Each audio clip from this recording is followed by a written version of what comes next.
Hello, hello, hello. How's everybody doing?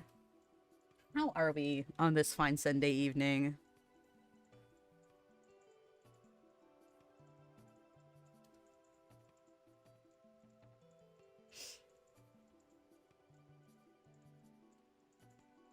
Ooh, we got lots of people here tonight. Welcome to the stream.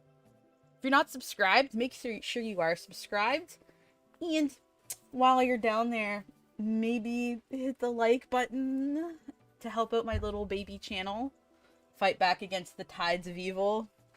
That is silly opinions like this. I also have a new stream set up. I hope you guys like it. Still making adjustments. I hope you like the new setup. This is my first time using it in a planned stream.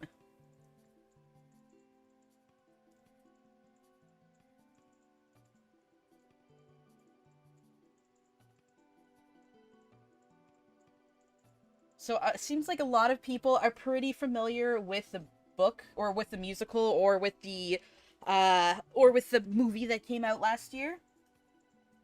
Be nice, Dom is cool. No, I'm gonna kill Dom with a hammer in Minecraft, of course. We'll see how cool he is. But I've actually been watching him for, I used to watch his videos, I don't so much now. So, we'll see. We'll see. I find sometimes his opinions are a little juvenile, but, yeah. It's not even the original book. That's okay, I understand. I couldn't find the original printing either, so I won't fault him for that. Bite him, give him rabies.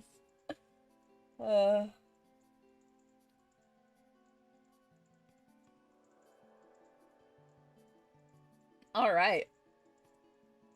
So let's switch this music off.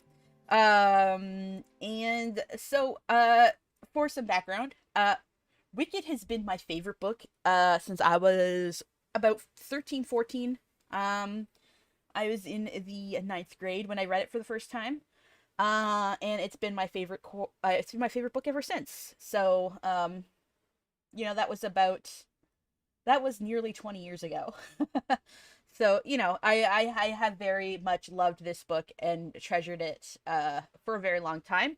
I just finished my reread of it this afternoon.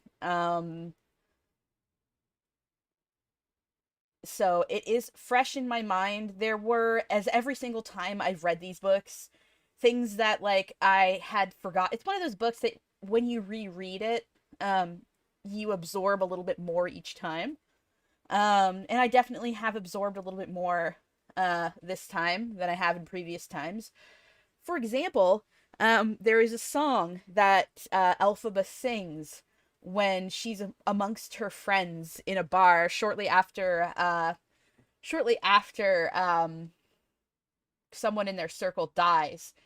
And it's implied, it's never said outright, but it's implied that the song that she's singing is Over the Rainbow.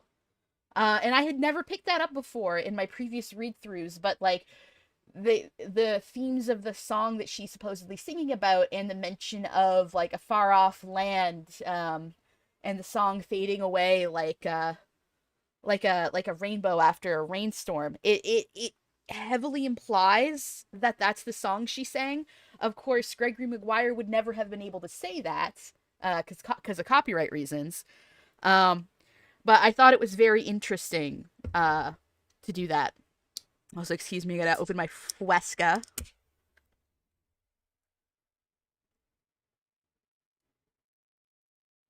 I don't love Wicked as a concept. I don't think The Wizard of Oz needs a spin-off. So the interesting thing about Gregory Maguire's work is that Wicked is, I don't think it was even his first foray into this. He did a bunch of books in the 90s where he took common villains such as the ugly stepsisters in Cinderella and the evil witch in Snow White, and he wanted to expand on them and like examine them as human beings first and foremost.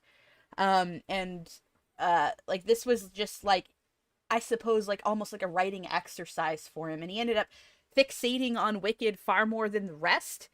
And it spawned 4 books in the original series, and there's also a sequel series with 3 books.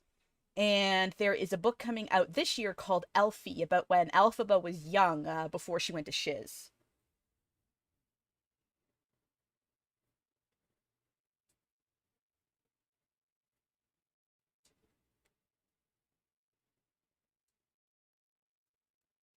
Yes, movie Wizard of Oz and book Wizard of Oz are basically not even the same IP. There are so many differences, even in just tone and style. Yes, indeed.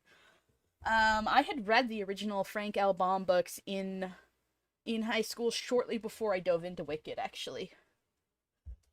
But I think that's enough prattling on. It's time to start playing. Let's go.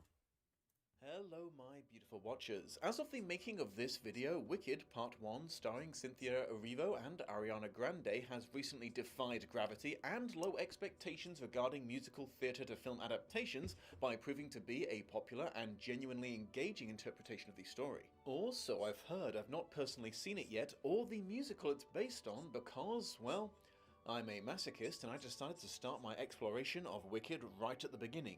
As you should. The very beginning. You see, as adaptations go, Wicked can boast an atypically long lineage as it's a big screen version of a stage musical that itself was based on a book which in turn was inspired by another book. So yeah, you're getting a bunch of videos out of me on this subject so we can see just how much the story changed over this 124-year-long multi-medium game of telephone. However, before getting started on any of the adaptations, I'm doing a book review. I would very much like to share some thoughts with you about Wicked, because I have some thoughts about Wicked. I'm very curious. So, Wicked is intentionally very political, very visceral. It's violent, it's sexual. And if you go into that expecting it to resemble the musical or the movie, you are gonna be like shocked off your shitter. It's a bit quiet. Okay. I'll turn him up.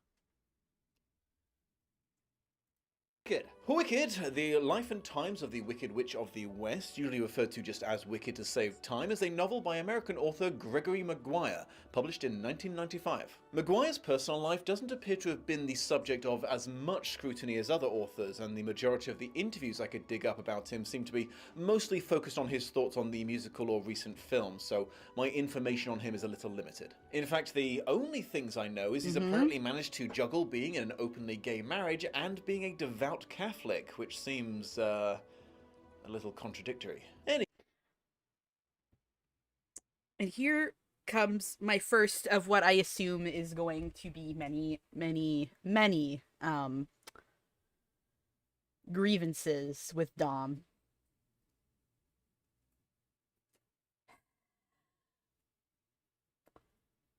For all the painted fingernails and the trans shirt that you're wearing,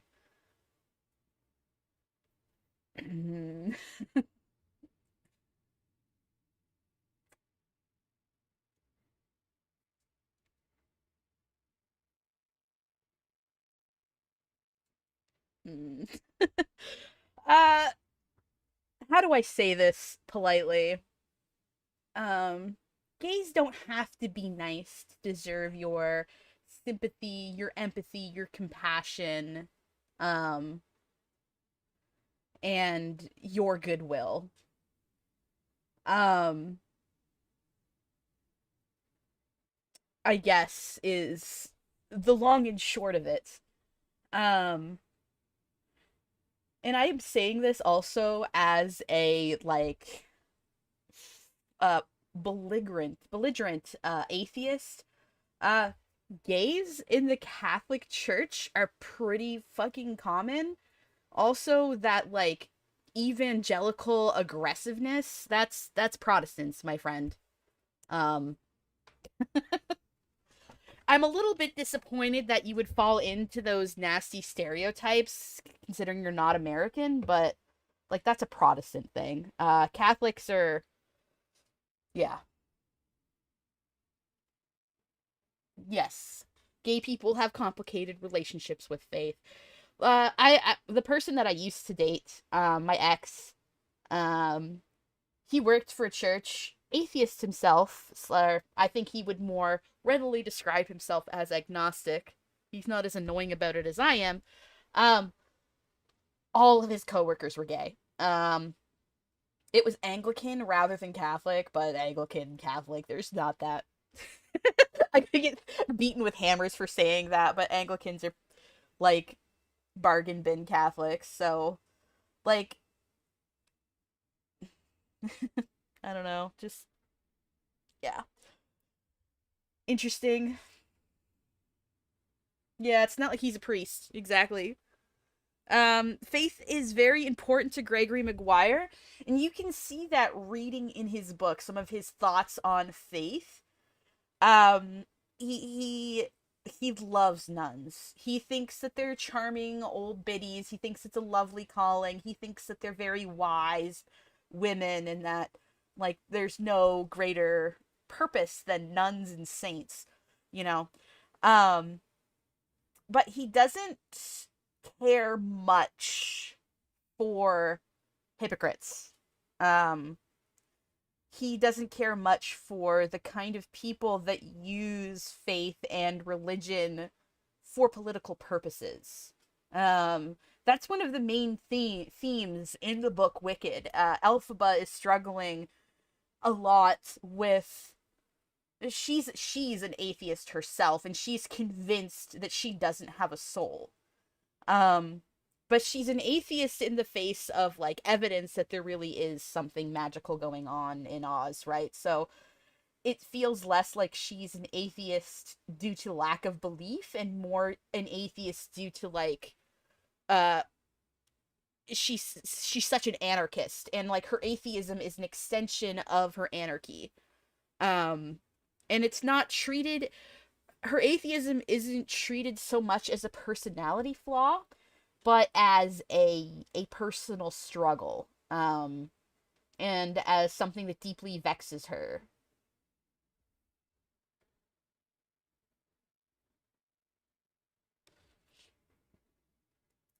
Ways as Oh, It's often unappreciated how many stories we love our decade-long series of telephone I from an forgot I did original that. idea. Little Shop of Horrors being one of my favorite examples. Write fanfic everyone and make your ancestors proud. I forgot that I put on a text to speech for my silence stream, but yeah, thank you for the super chat page. Um, but yes, many stories that we love and treasure are fan fictions. Dante's Inferno, anybody? Give me a second. How do I mute that?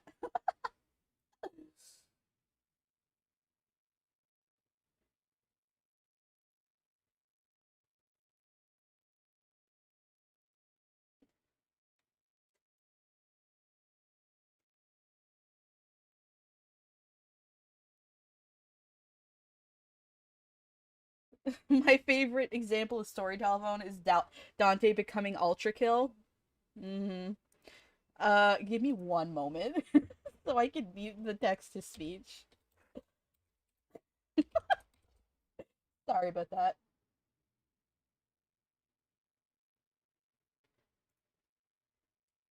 Or better yet, write original content. Someone who has had issues with how basically all popular culture is bus adaptation. Uh, lighten up a little bit there, Blood Video. Lighten up just a little bit. We are a pro transformative works. We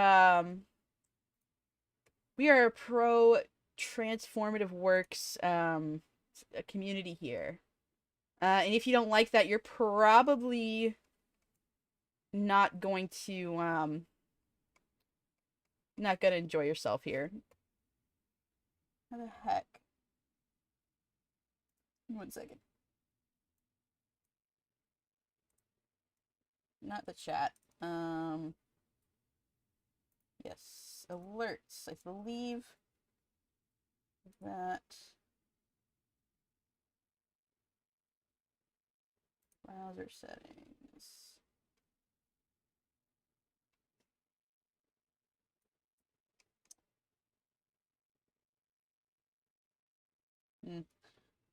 We'll let the text to speech kind of stand for now.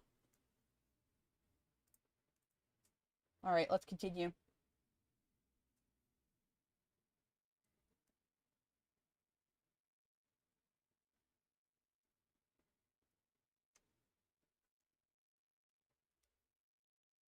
Simmer down a little bit, blood video. Like I said, like some of the greatest works in history are transformative works. That's just the human nature. Um, so just simmer down a little bit.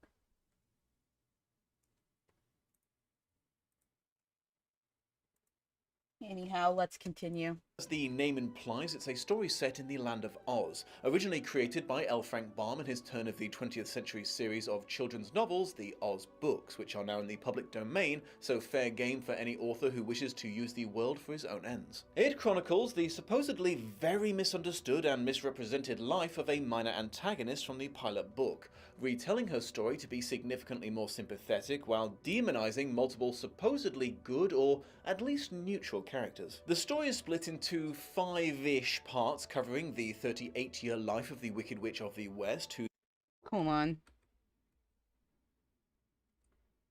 the supposedly very misunderstood and misrepresented life of a minor antagonist from the pilot book, retelling her story to be significantly more sympathetic while demonizing multiple supposedly good or at least neutral characters. The story Okay. There is only one like character in Wicked that is an original that isn't original, that is quote unquote demonized. Fucking calm down, dude. And it's the wizard. But the wizard was always not a good guy. Like, he's not a good person. He has ulterior motives. He's a liar. He's a charlatan. He comes in on his little hot air balloon and takes over the land of Oz and becomes its leader through lies.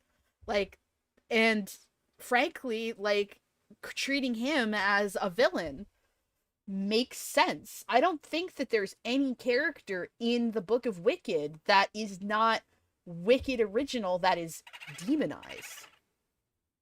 WTF Prim made me French? Andy thought we were friends.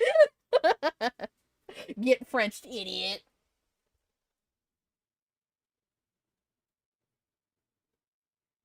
Can't a man sell some snake oil without getting shitted on? No. Charlatans and liars and grifters are probably the worst kinds of people. And the thing is that Mr. McGuire's Catholicness is kind of showing its teeth there, because like that is the common agreement amongst Catholics. I believe, now let me check.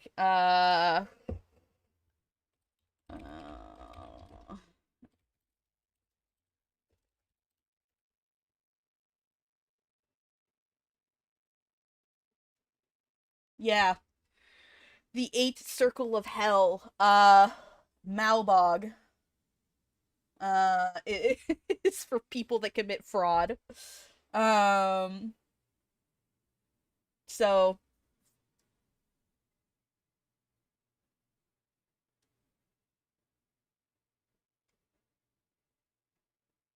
yeah, counselors of fraud. The 8th Bulgia is dedicated to counselors of fraud, individuals who provide fraudulent advice or use fraud to bring about the downfall of others. Here, the souls are burned in brilliant flames.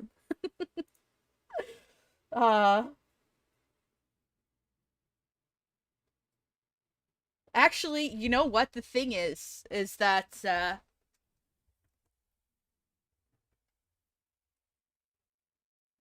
Yeah. So the last three, it's counselors of fraud, sowers of discord, which the wizard is, at least in Wicked, and falsifiers, those who attempt to alter things through lies or alchemy, who try to pass off false things as real things, such as counterfeiters of coins, are punished here. So it's actually like, yeah, the wizard in the original Bomb books would be a falsifier because he makes it seem like he's doing magic, but it's just parlor tricks. It's all illusion. And the punishment is they endure different degrees of punishment based on horrible consumptive diseases such as rashes, dropsy, leprosy, and consumption, known today as tuberculosis. Uh so yeah, it makes sense that Gregory Maguire hated the wizard so much.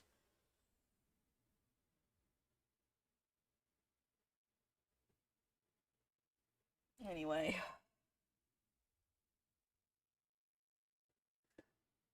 my saying is, I trust an honest devil more than a lying priest, because at least a bad person who is honest believes what they do and doesn't pretend to be good. Yeah, that's basically what's going on in Wicked.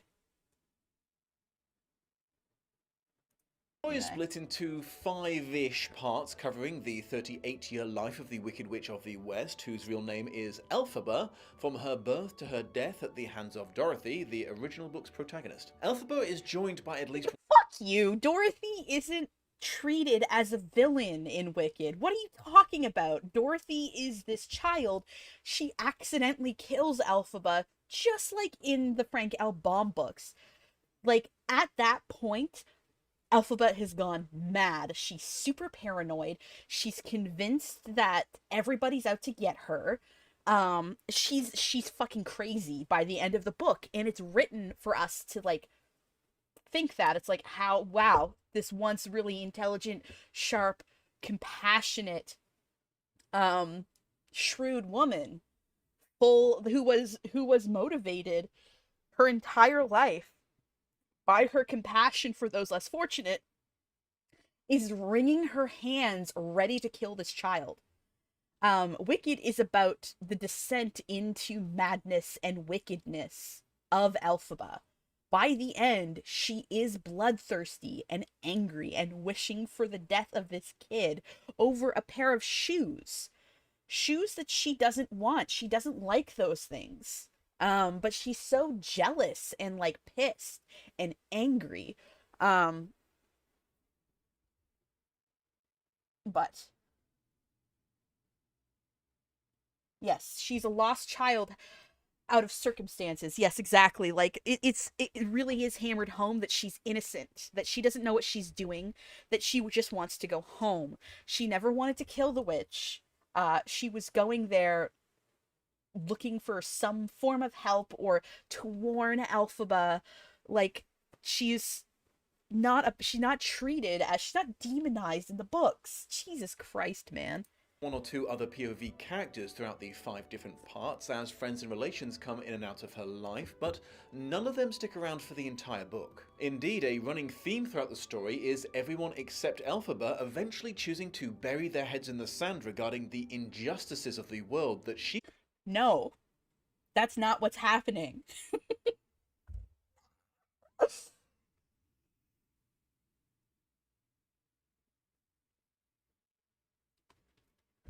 Okay, I'm just gonna continue to play. dedicates her life to fighting. The reasons vary from being Elphaba stops fighting after Fiyero dies. Um, and her beef with the wizard and with Madame Morrible becomes personal and one of hatred rather than compassion. Um, she sends all her familiars, including a hive of sentient bees, like bees with a capital B, which in Wicked are basically animals with like human-like intelligence.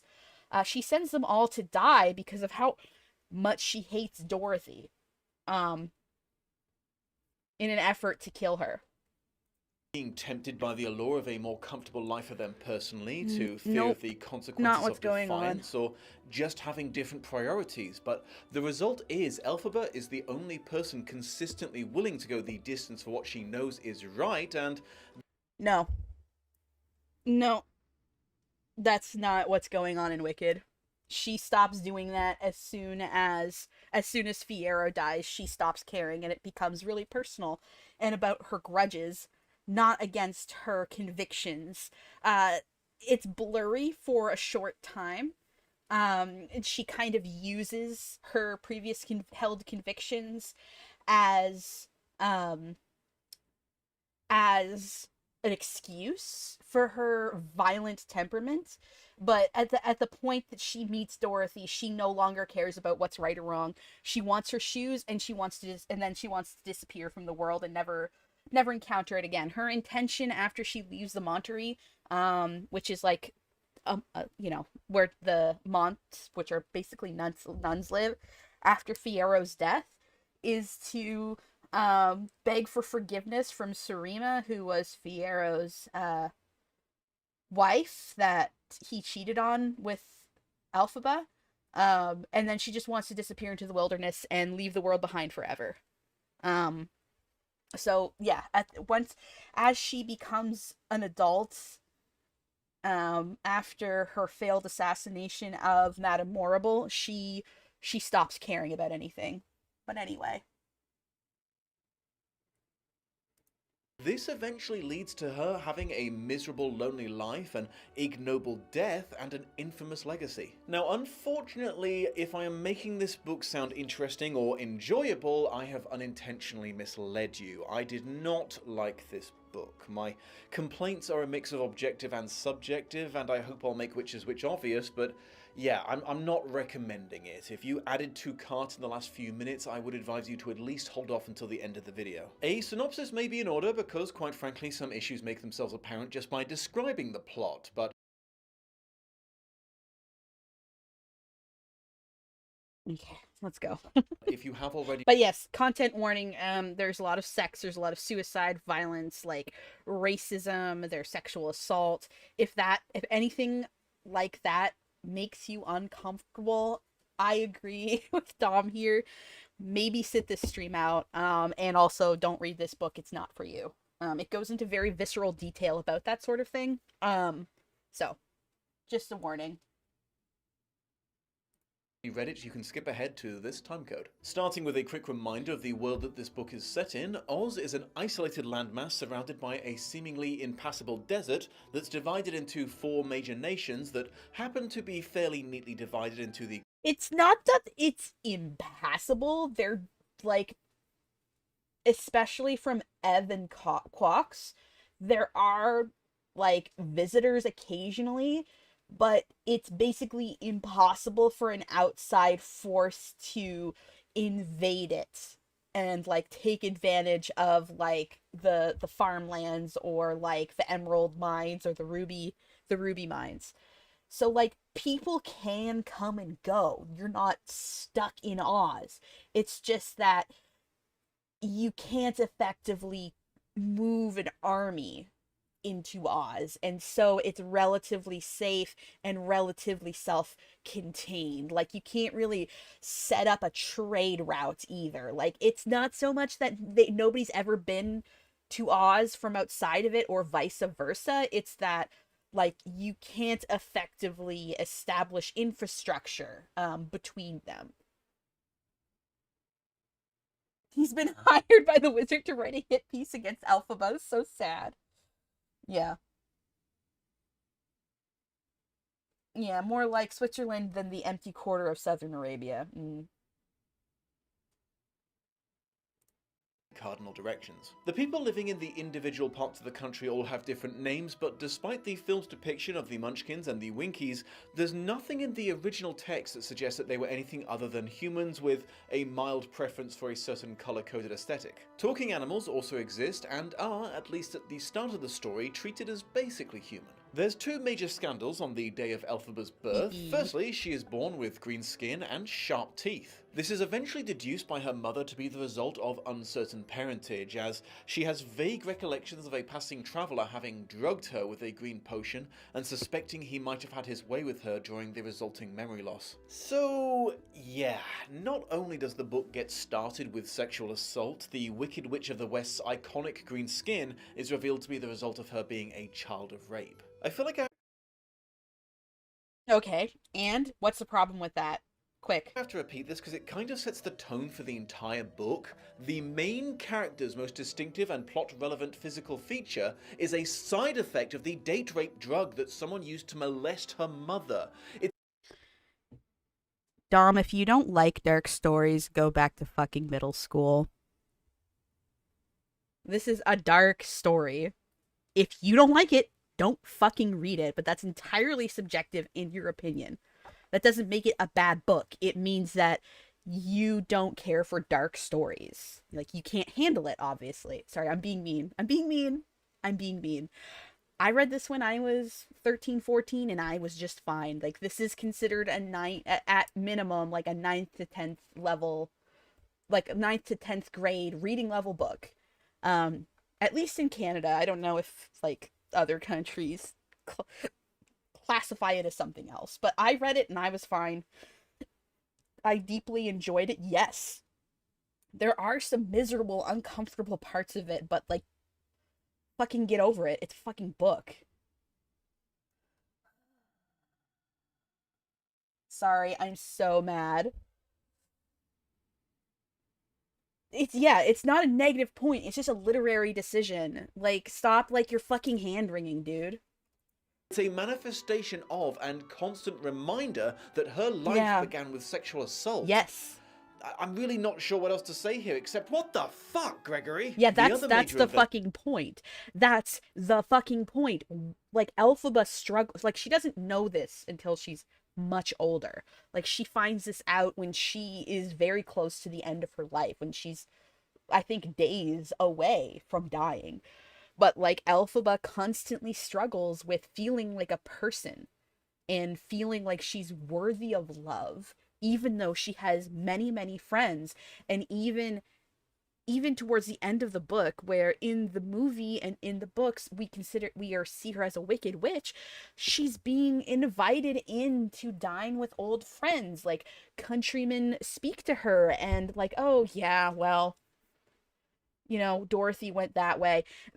Nobody, and there's even a mention of, like, farmers, like, having no reason to suspect that Elphaba would hurt Dorothy. She's relatively harmless in their eyes. Because like, they know who she is. She's never hurt anyone before. So they have no reason to be alarmed. Like, unlike her sister Nessa Rose, and that's, like, a whole other thing, Elphaba has a pretty good reputation in Oz. As it turns out.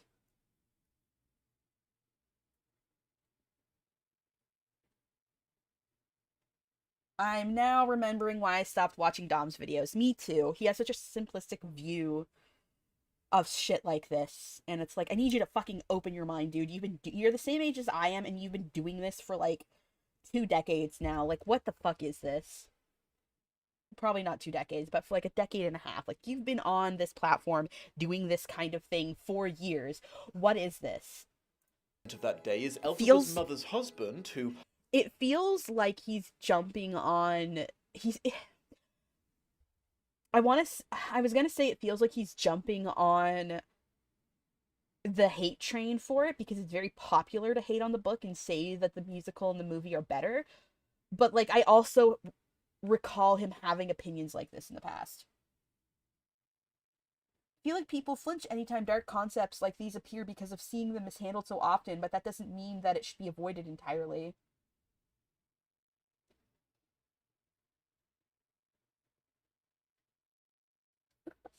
Maestro Care Bears and redemption arc, so maybe it's too complicated for him. Oh my god. Works as a preacher for a religion that worships an unnamed god, loses a fight with a travelling magic clock that somehow shows people puppet shows of local people's private lives, getting himself orchestrated from the village. As a result, Elphaba is raised in isolation by a father who spends most of his time away from home. Somehow, it's revealed how it does that towards the end of the book. But I'm starting to think that you're read this with one eye open, or both eyes closed. But like the operator of the Clock of the Time Dragon, is like this ancient entity that was that is supposed to protect the Grimoire, a dwarf, from the other world, which is, you know, our world, Dorothy's world, the wizard's world. And he was cursed to basically live forever, but he has second sight, and he operates the Clock of its Time Dragon. So that's why the clock can do that. Also, it's a TikTok creation, and TikTok are basically this combination of magic and clockwork. It's Magitech. Trying to reconnect with his faith, and a mother who low-key hates and resents her for what she looks like and blames her for her loss of social life.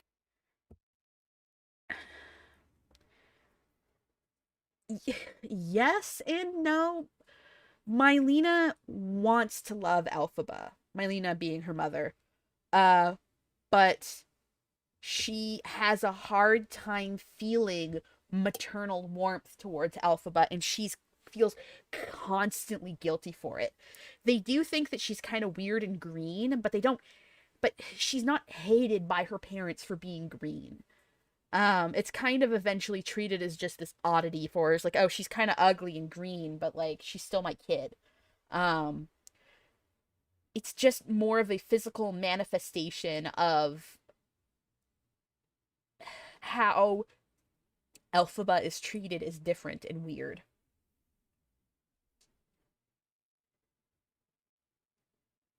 Realized that the TikTok creations are probably called that because of TikTok the character. Yes, indeed. They're eventually joined by a travelling quadling glassblower named Turtleheart, who starts what appears for most of the book to be an affair with Elphaba's mother, but is later revealed to have been a consensual polyamorous relationship between him and both her parents.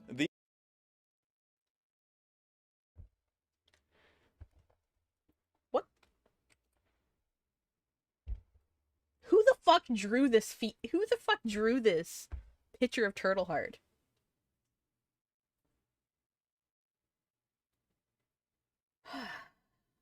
I'm not gonna. Okay. Later revealed to have been a consensual polyamorous relationship between him and both her parents. Who drew these pictures? I'd like a word with you because they do not look anything like that, but okay, whatever. The throuple end up having two more children, Nessa Rose, who, possibly due to her parents taking a bunch of noxious medicines in an attempt to avoid more green skin, is born with healthy skin, but, no arms. And a young boy named Shell in Turtleheart's honor, who doesn't feature that much in this story, but I'm given to understand is a major antagonist in the sequels. You retroactively find out in the next section that Turtleheart was eventually murdered by an angry mob who were desperate enough to end a countrywide drought to attempt human sacrifice, and Elphaba's mother died in childbirth. Part 2 of the book jumps ahead. Really interesting that, like, he's skipping over the fact that there's, like, extreme racial tensions, and the reason Turtleheart is killed is because he's a quadling, which is from, like, a different country in Oz, and they're kind of thought as these backwards mud people, and are often derisively called frogs. Also, Elphaba doesn't wear pants. Again, I don't know who decided to draw these characters for him, but like, Elphaba never wears pants in the books. Ever. None of the female characters do. At least not in the first book. Had a few Years to Elphaba's first term at a prestigious boarding school run by a conniving and politically ambitious headmistress, Madame Morrible. It's here that the general political situation in the Land of Oz is revealed in greater detail through multiple discussions and debates between the different characters. It turns out the formerly independent nations are largely under the control of the wizard in the Emerald City now, and he's been busy modernizing and urbanizing the formerly quaint little towns of the world. Okay, I'm just gonna let him keep talking, but like he's very oversimplifying it.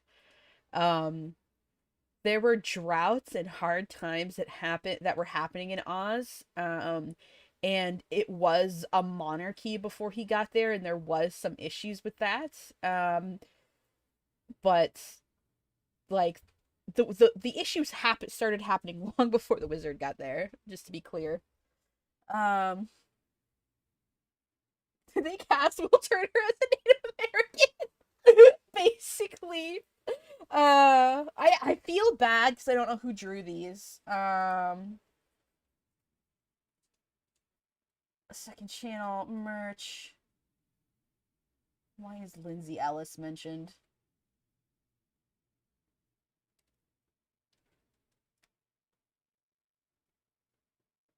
I'm guessing we're gonna get it in the credits, but like whoever drew the art, like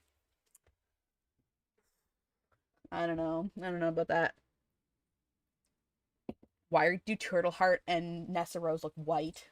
Building yellow brick roads between them and introducing a rather harsh new tax system. Despite having developed a pretty antisocial demeanor from her shitty upbringing, Elphaba forms a surprisingly strong friendship with her assigned roommate Galinda and a Munchkinlander called Bock. Nessa Rose also joins the school a year or two later and is revealed to be extremely religiously devout and their father's. Are we ignoring all of the other characters? Oh my god. Okay, I'm just gonna play it. Receiving gifts in the mail like some sick-ass shoes, while Did you read the Sparks note? Oh, Galinda goes through a whole arc in this section, starting out as a snobby elitist, but slowly coming to see the error of her ways after a proclamation from the wizard reduces the rights of all talking animals of the world as part of a scapegoat propaganda campaign to blame them for the ongoing drought and famine. This affects, amongst others, one of their teachers. The art is by Victoria Liu. The art is by Victoria Liu. Okay. Sorry, Victoria Liu, but I'm not a fan of your art. I don't think it's representative of the characters. Sorry! Oh my god. The amount of simplifying and so Glinda is like is a complicated character, probably one of the most complicated characters in the books. You just watch book talks on Wicked.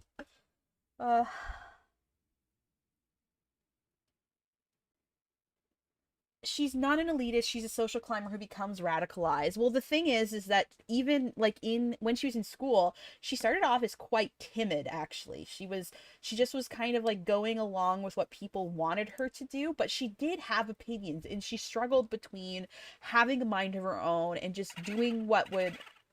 Thank you for the super chat, Gwen. Thank you. There's the Grim Rabies emoji when I need it. Hold on, I got you, girl. I got you. I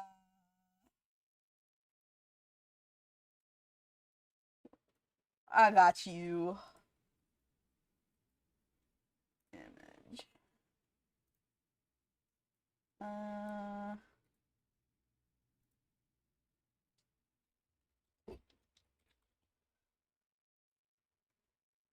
I think it's on this computer. I can't remember exactly. No, here it is. Anyway.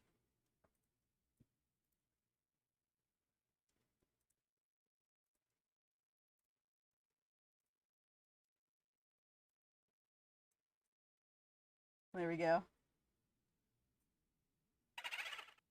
Is this a trans on trans violence stream? I don't think that Dominic is trans. Oh, thank you for the super chat, Boggle. He read the book but he'd like to see his note. This sounds like roughish memories poorly formatted into a script. Yeah. Yes, absolutely. It absolutely does.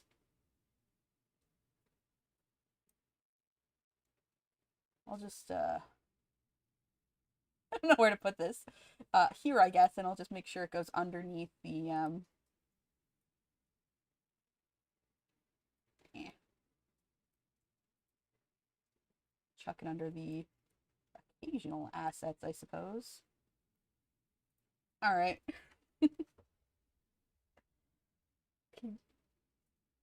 Rabbit crim emoji is terrifying. Good.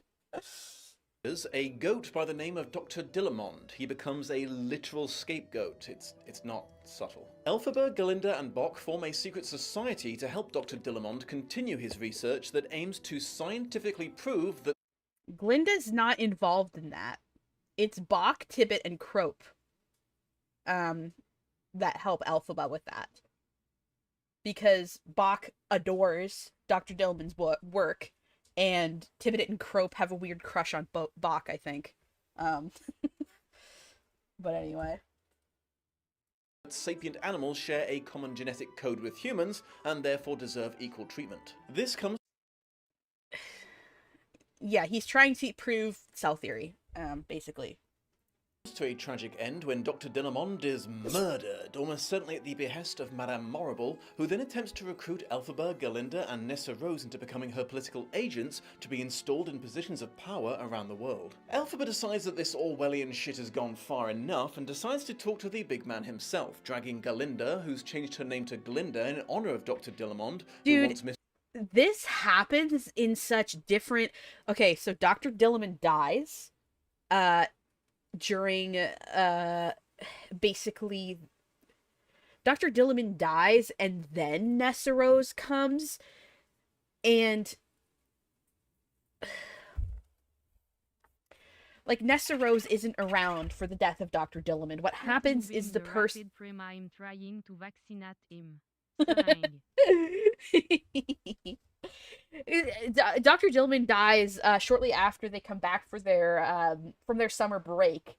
And there's this whole issue of like, oh shit, now there's not now Glinda and Elphaba don't have a chaperone, and like the Society of Shiz, which is the town the university is in,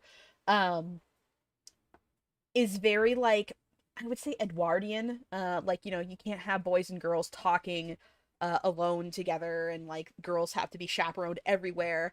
But there's a bit of a gender revolution that happens during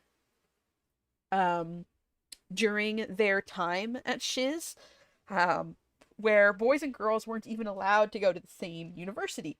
But during Glinda's and Elphaba's second year, because all of the animal professors are no longer allowed jobs, there's this shortage in professors, so they start holding some classes together.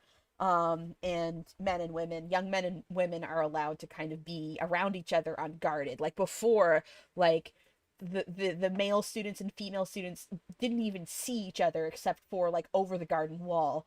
And by their second year, they're going out for drinks regularly, you know.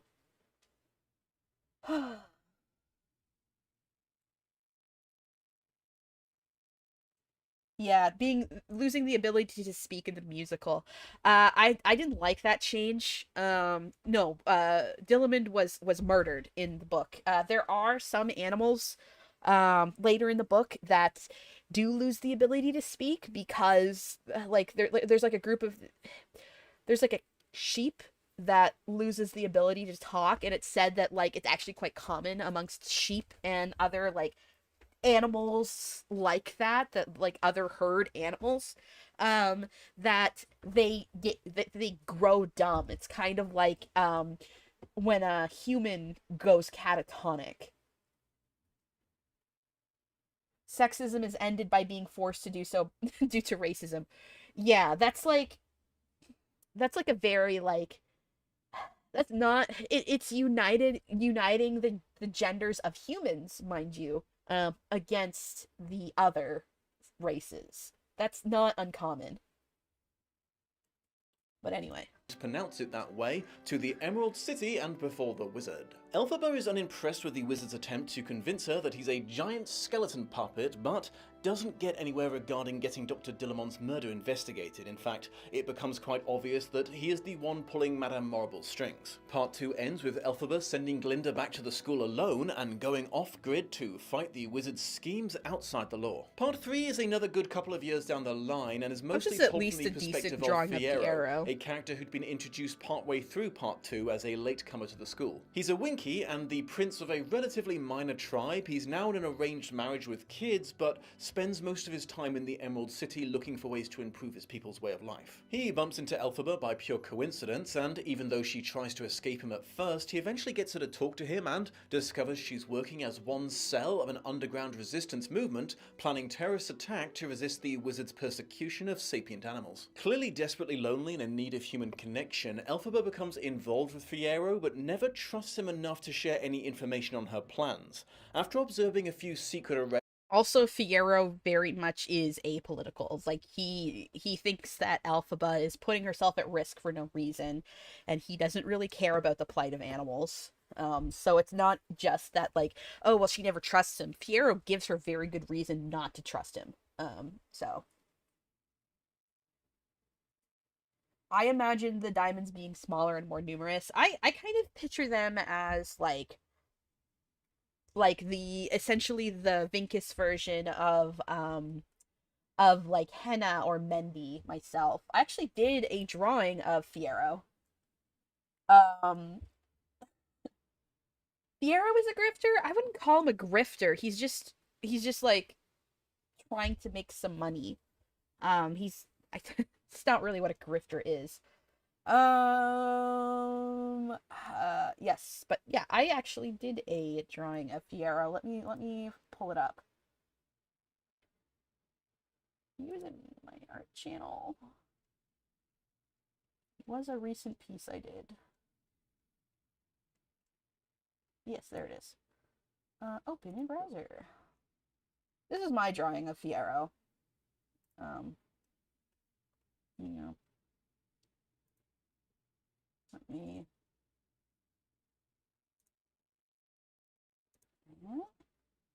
Yeah, there. This is my drawing of Fiyero. So not that far off from. But I was like drawing this as like younger Fiyero.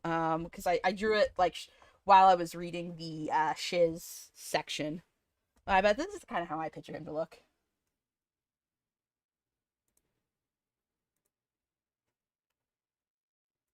Let's continue.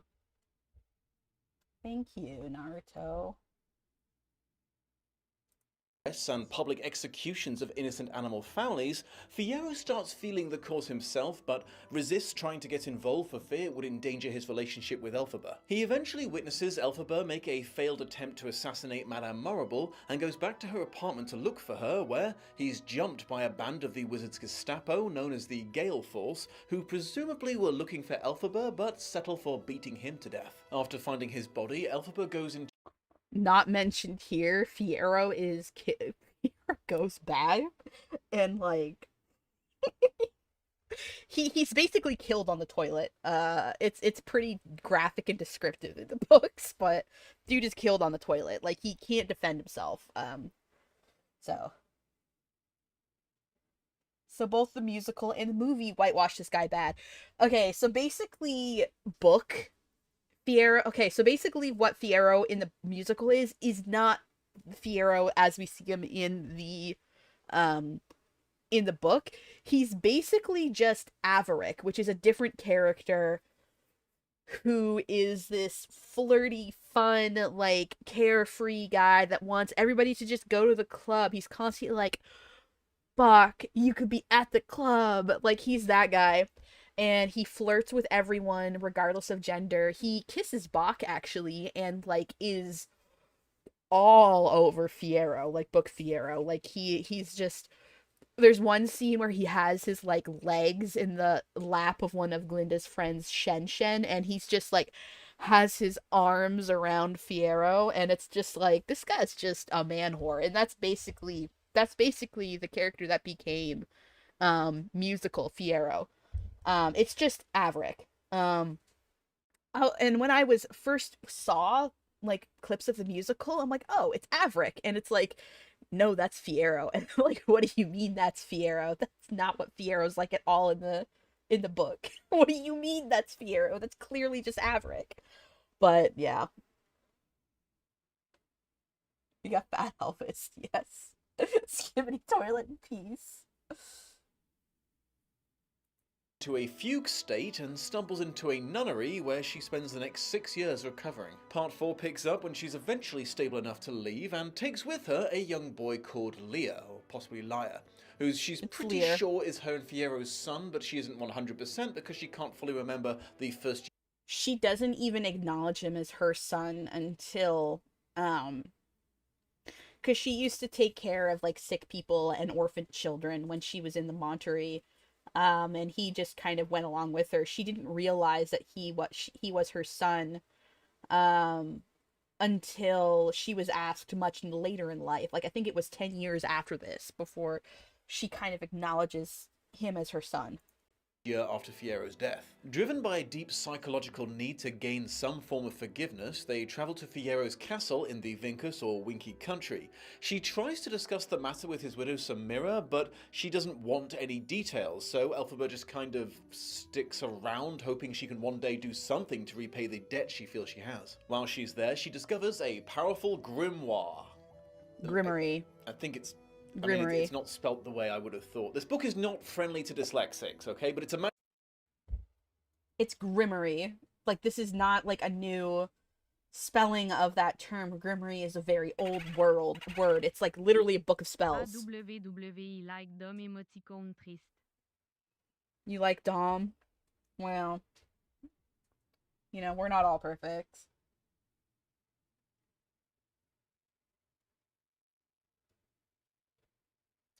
She refuses to accept the kid as hers because she doesn't want a living reminder of her guilt. Exactly. Also, she was catatonic when she gave birth to him, so she didn't know that. Never heard it called like that. Yeah, that's the original pronunciation of that word.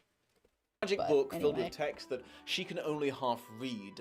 She doesn't really do much with it, but she senses that it's a very plot-relevant MacGuffin, so she hides it somewhere safe. Samira's children, especially her eldest son Manic, bully Lyre constantly and even nearly get him killed by trapping him in a well and leaving him there for days. Manic is tragically and suspiciously killed a short time later as an icicle falls from a cave roof and impales him like a frickin' javelin. Soldiers from the Emerald City arrive, supposedly just doing surveys and other innocent soldier stuff, and are made welcome despite Elphaba's advice not to invite the armed forces of a genocidal despot inside the house. In a surprise twist, Elphaba's childhood nanny turns up and Anthony Grimmery is a friend here.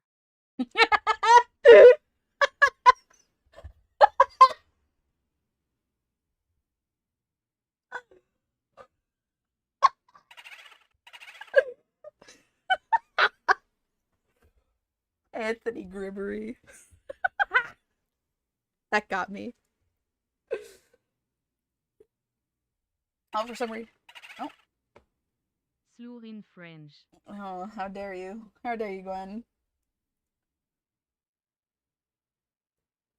Dominic stopped calling himself the Dom after people pointed out the accidental innuendo that name implies, and he suffered through the 50 Shades of Grey series. Anyway. Informs her that her sister Nessa Rose has helped lead a bloodless revolt in Munchkinland and seceded the nation from the Wizard's Empire. Shortly later, her father writes to her and asks her to come home and take over from her little... That's not... She does, but like... Oh my god. He's breaking down things that are supposed to be very politically complicated into like this very simple, like he's making it so much more simple than it really is, which is like the issue of going over a book like this in only half an hour, I guess. Grimoire and grimoire are different words, are they not? Yes they are. They mean different things. Sis because, though she was good at inciting a revolution, her intense religious fervour and use of sorcery is making her a very unpopular leader. They've even dubbed her the Yes, Wicked okay. Witch of the East. Elphaba uses her newly invented flying Sorry. broomstick to I'm nip over sorry to be to a pause, Munchkinland Andy. and see for herself. Witnessing her sister agree to curse the axe of the guy who would eventually become the Tin Woodsman, the first direct tie-in to the original novel. While Nessa Rose does indeed seem to be becoming less and less Did you forget the fucking cowardly lion that was introduced, like, in the second part of the book when they're at Shiz? popular, Elphaba decides not to usurp her and flies back to the west, only to find that tragically, if not surprisingly, in her absence the Emerald City soldiers had stormed the castle and kidnapped Fiero's family. Part 5, again a few years later, is pretty much the events of the Wonderful Wizard of Oz, starting with Dorothy's farmhouse crushing Nessa Rose to death.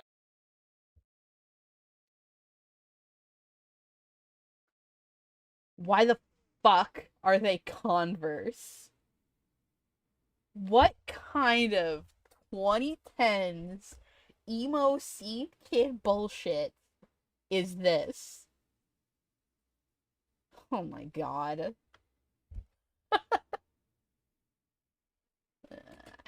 Interestingly, Elphaba exclusively self-identifies as the Witch.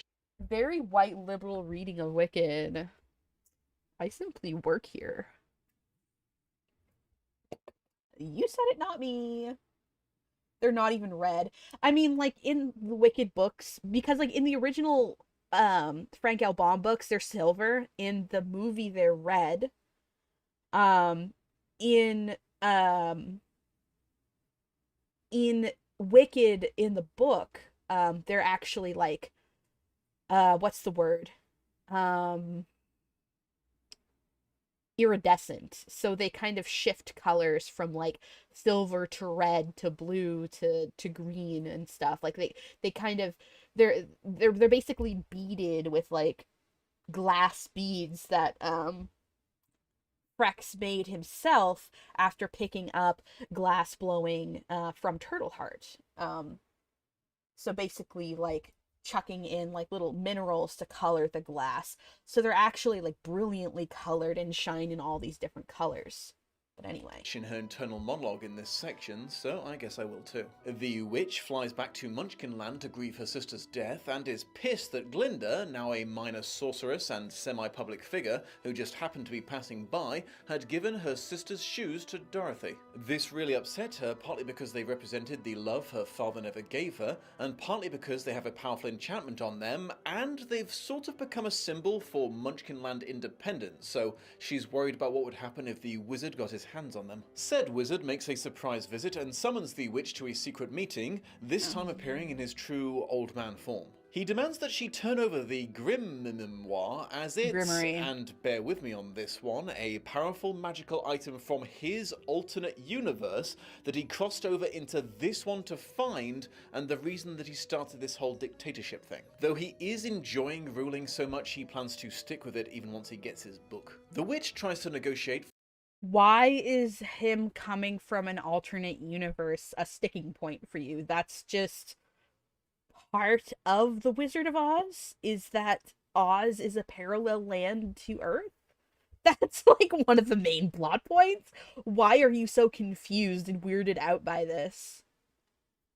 Okay, dude, whatever. For Samira and her children's release, but it turns out the wizard killed all but one of them already, and the only remaining daughter is basically catatonic from all the abuse she suffered. He also lets her know that it was Madame Morrible who put the witch on his radar back in the day, which eventually led to Fiero's death. The witch starts to have an extended mental breakdown at this point that goes on until the end of the book, and quite honestly, reading the rest of this book almost gave me a mental breakdown, so please keep that in mind while I try to fumble my way through the rest of the synopsis. She runs You've been fumbling your way through this whole fucking review, dude. into Bach, who's just finished with his one appearance in the original book. He's just kind of accepted the world is the way it is at this point, which frustrates the witch so much she decides, after some thought, that the only thing that will make her feel better is murdering Madame Morrible. Okay, Bach does not accept the world the way it is. He refuses to have animals, like sentient animals. I'll just say talking animals for ease. He refuses to have talking animals as like chattel slaves because of his convictions, because of him studying under Dr. Dillamond and all the work they did. But he also recognizes there's not a lot he can do. He's just basically like, like he's basically a serf. Like he went to Shiz to study agriculture, and that's what he knows.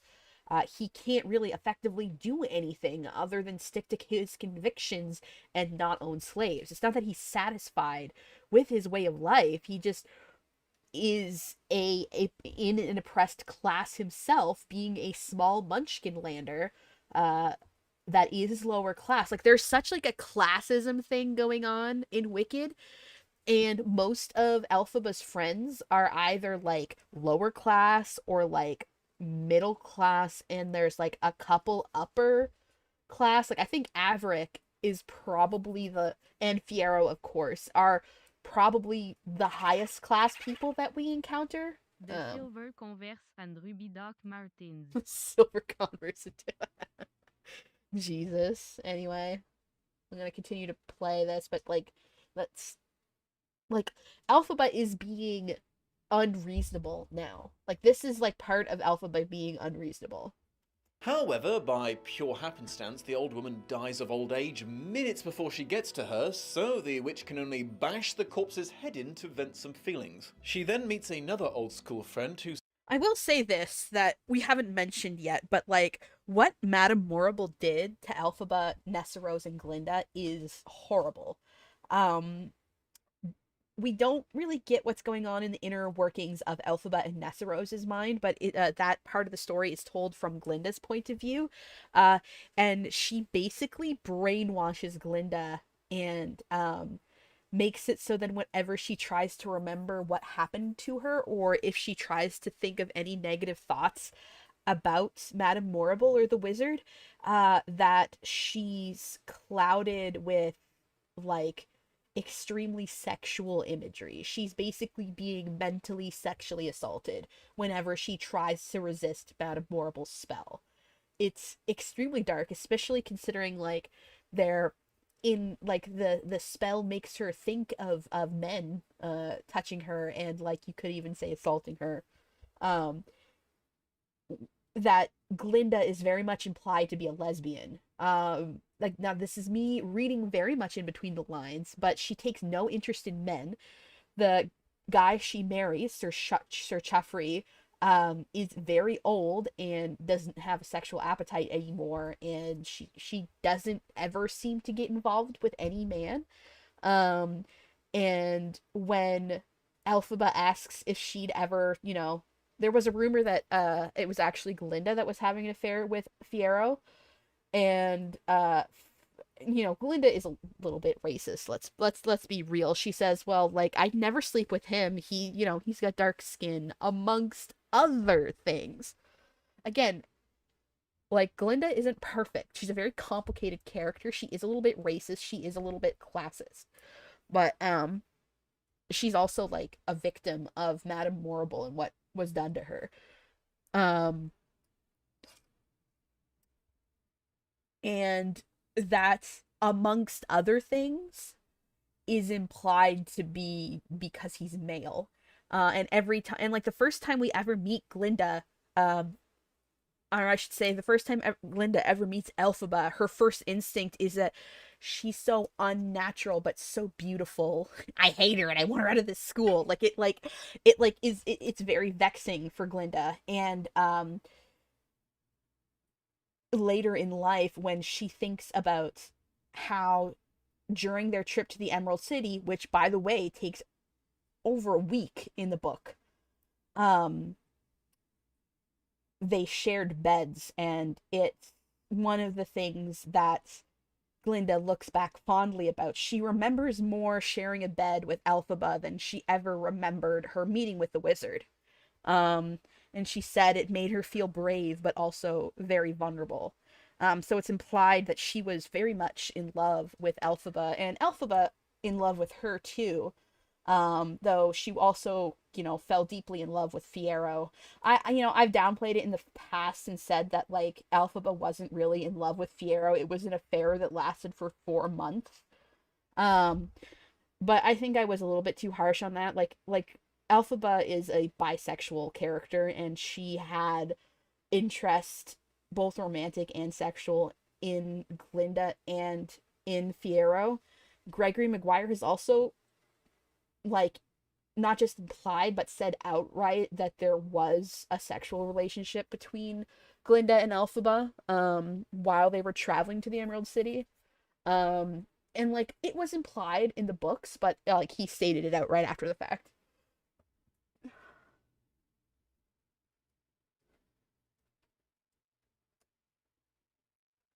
Didn't know green and pink made lavender though. You know what's interesting is that the first time we meet Glinda, she's wearing green and black because green is considered sort of this expensive color. So she wears a lot of green, and she's pretty much always wearing green until it kind of goes out of fashion when she's older and she kind of tends to pinks and lighter colors. But she's wearing green, and then she's wearing like a black shawl, which is like associated with like academia in Shiz. So I just thought that that's interesting.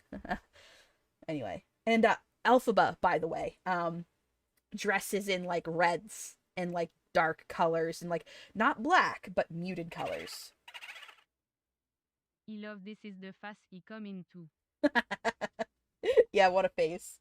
Uh they kiss several times. Yes, they kiss they kiss quite a few times in the books as well. And are very like physically close and intimate. Seems entirely unbothered by her new self-proclaimed murderous status and throws a fancy dinner party for her where she gets a little drunk. She stumbles out into the night and runs into the magic clock that got her father beaten up way back in the day, and it turns out it's run by another interdimensional traveler who's also trying to track down the Grimoire, but The to, Grimory. like, protect it from evil, I guess. He puts on a private show for her, and the clock shows her her own personal history, which, amongst other things, proves to her that the wizard is the guy who drugged and assaulted her mother, making him her biological father and her half-earthling. She flies off on her broom and drunkenly And that's why she stalks can read Dorothy the from the Grimory. air for a bit, because she's now been sent on her assassination mission by the wizard to kill the witch. The relevant part of L. Frank Baum's book then plays out, in which the witch sends out wave after wave of ineffective animals to attack the approaching party, until she eventually resorts to using the flying monkeys, which, in this version of the story, she actually created by surgically There's only one flying monkey in this version of the story. It's Chistery, by the way. attaching wings to monkeys. I believe with the intention of helping them survive in this new anti-animal world better. Hungover and super sleep deprived, she acts kind of crazy around Dorothy and loses her shit a bit when the lass reveals that she did not come to the West to kill her, but to seek forgiveness. By the way, no, she's not attaching wings to monkeys to help them survive. I think that's an invention of a different story, either the musical or something else. She attaches wings to Chistery's back so that he can fly with her while she's flying on the broomstick. She just wants companionship in the air.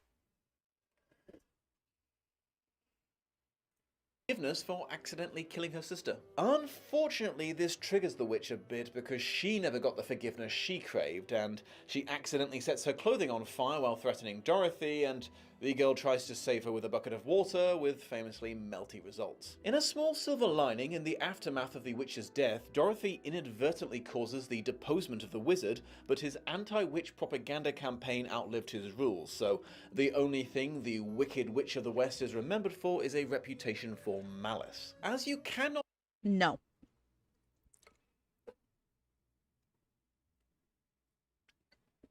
Like, Elphaba wasn't considered this great criminal.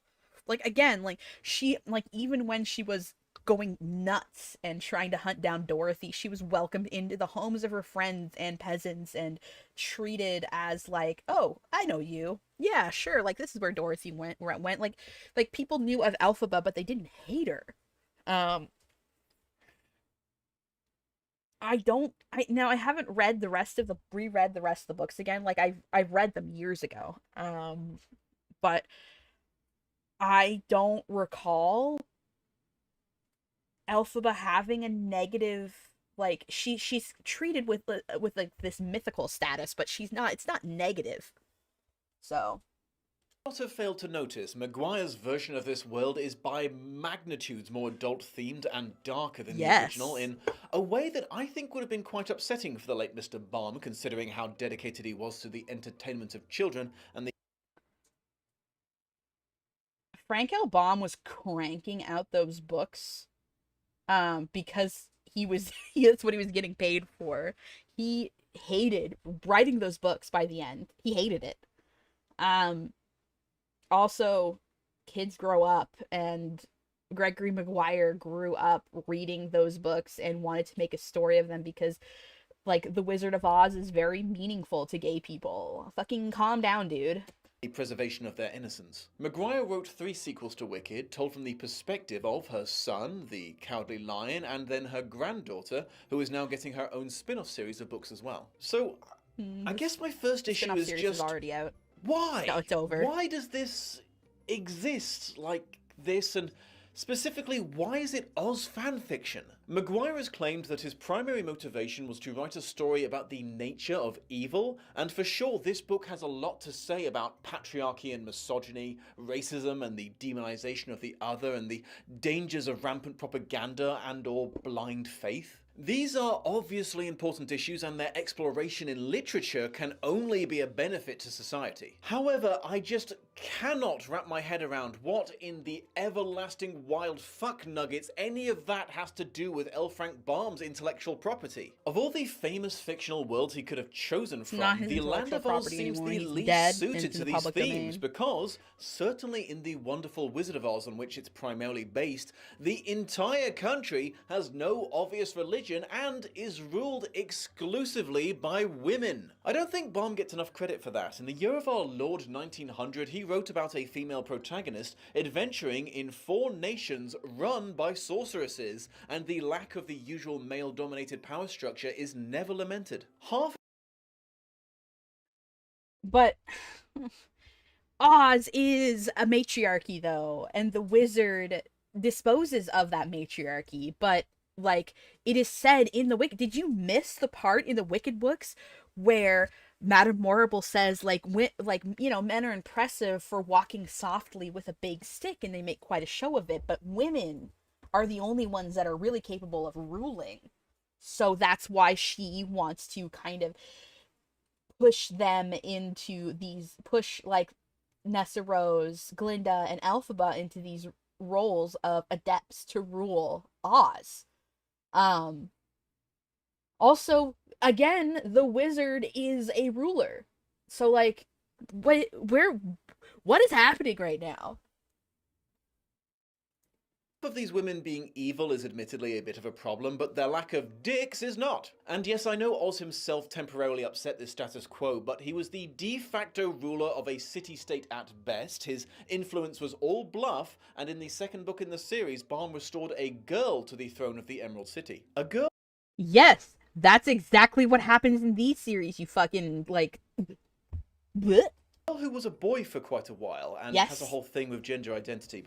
That also happens in Wicked. Yes, congratulations. You're so observant. I can't get into that right now. It's a whole different thing. But yeah, in order for the world to facilitate the systemic injustices that Elphaba could rail against, Maguire had to twist every part of it so much it's effectively unrecognizable. And he had to perform mental gymnastics in the plot to make sure women weren't in power. Like, Glinda wasn't actually the good witch of the North. She was just a semi-influential socialite who happened to be in town when Dorothy arrived. And the witch of the East was actually just a religious figurehead of a revolutionary provisional government, and the Wicked Witch of the West didn't actually enslave and rule over the West. She was just There, she was the wicked extended house guest of the West. And there's no Witch of the South because Maguire is not being honest with us about what his book is actually based on, but I'm going to address that in another video. So, it's kind of inescapable to conclude that he chose Oz as his setting because he valued brand recognition over suitability, and because to a certain extent I think he wanted to tap into that shock jock, look, I took something childish and innocent and added sex and death to it, edgelord marketing bullcrap that I have such limited patience for.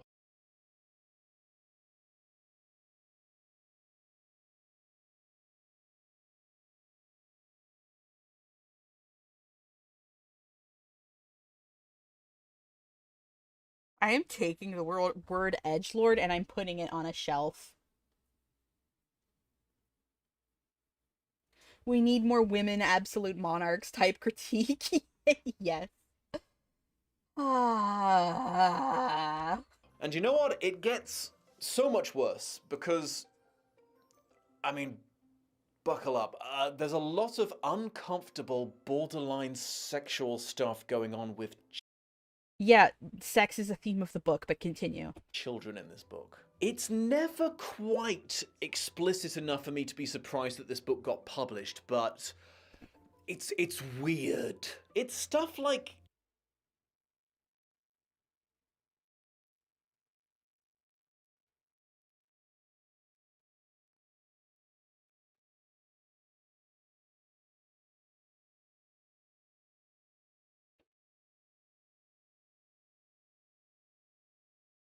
Why?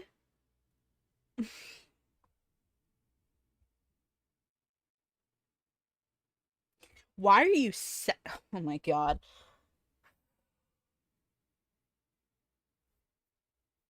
It's not fuck. It's not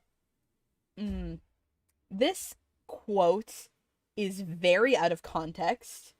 Melina's a fucking mess who can barely dress herself.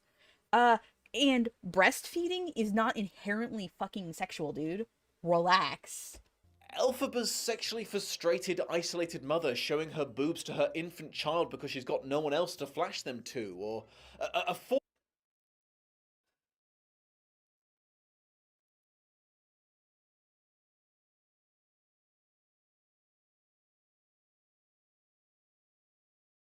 Again, it's implied that Nor in this, yes, I read, yeah, I went over this passage earlier today myself.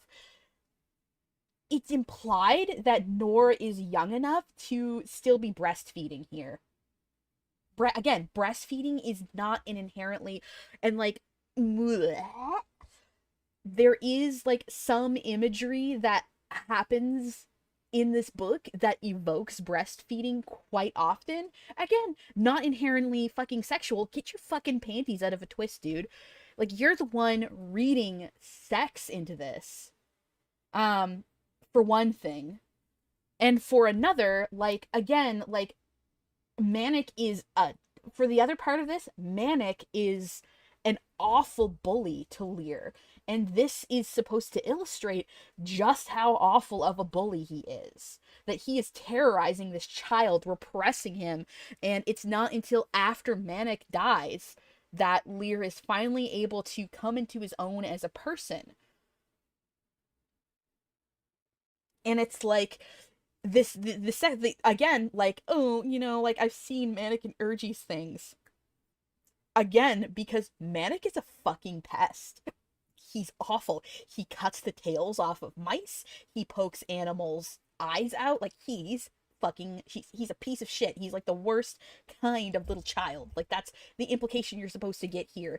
That like again, Nor is young enough that she's breastfeeding, and that Manic is a terrible child that not only demanded this other kid to humiliate himself by taking his pants off, but that Nor is familiar with her brother's like body because he's exposed himself. Like this is like something that he does regularly. It is an uncomfortable implication, but it's for a point. And again, breastfeeding is not sexual. So fucking relax, dude. 4-year-old playing with her mother's nipples while describing another child's penis to her, or a preteen boy getting his first erection from seeing people attempt to revive the bloated, naked body of a drowned child. Oh my god. I'm not making a personal accusation against Maguire or anything. I'm just It does sound like I'm you are, though, just doesn't it? saying, what the fuck, Gregory? Ironically, despite the injustices that come of socially ingrained sexism being a key theme in the overall story, I did not love the way that Maguire wrote about women in this book, or how he approached very serious subjects like sexual assault. I mean, just starting your book with a sexual assault shows a somewhat cavalier attitude towards alienating readers. There's also Breastfeeding a child is not sexual and insisting it is hurts mothers and children. Yup. Agree.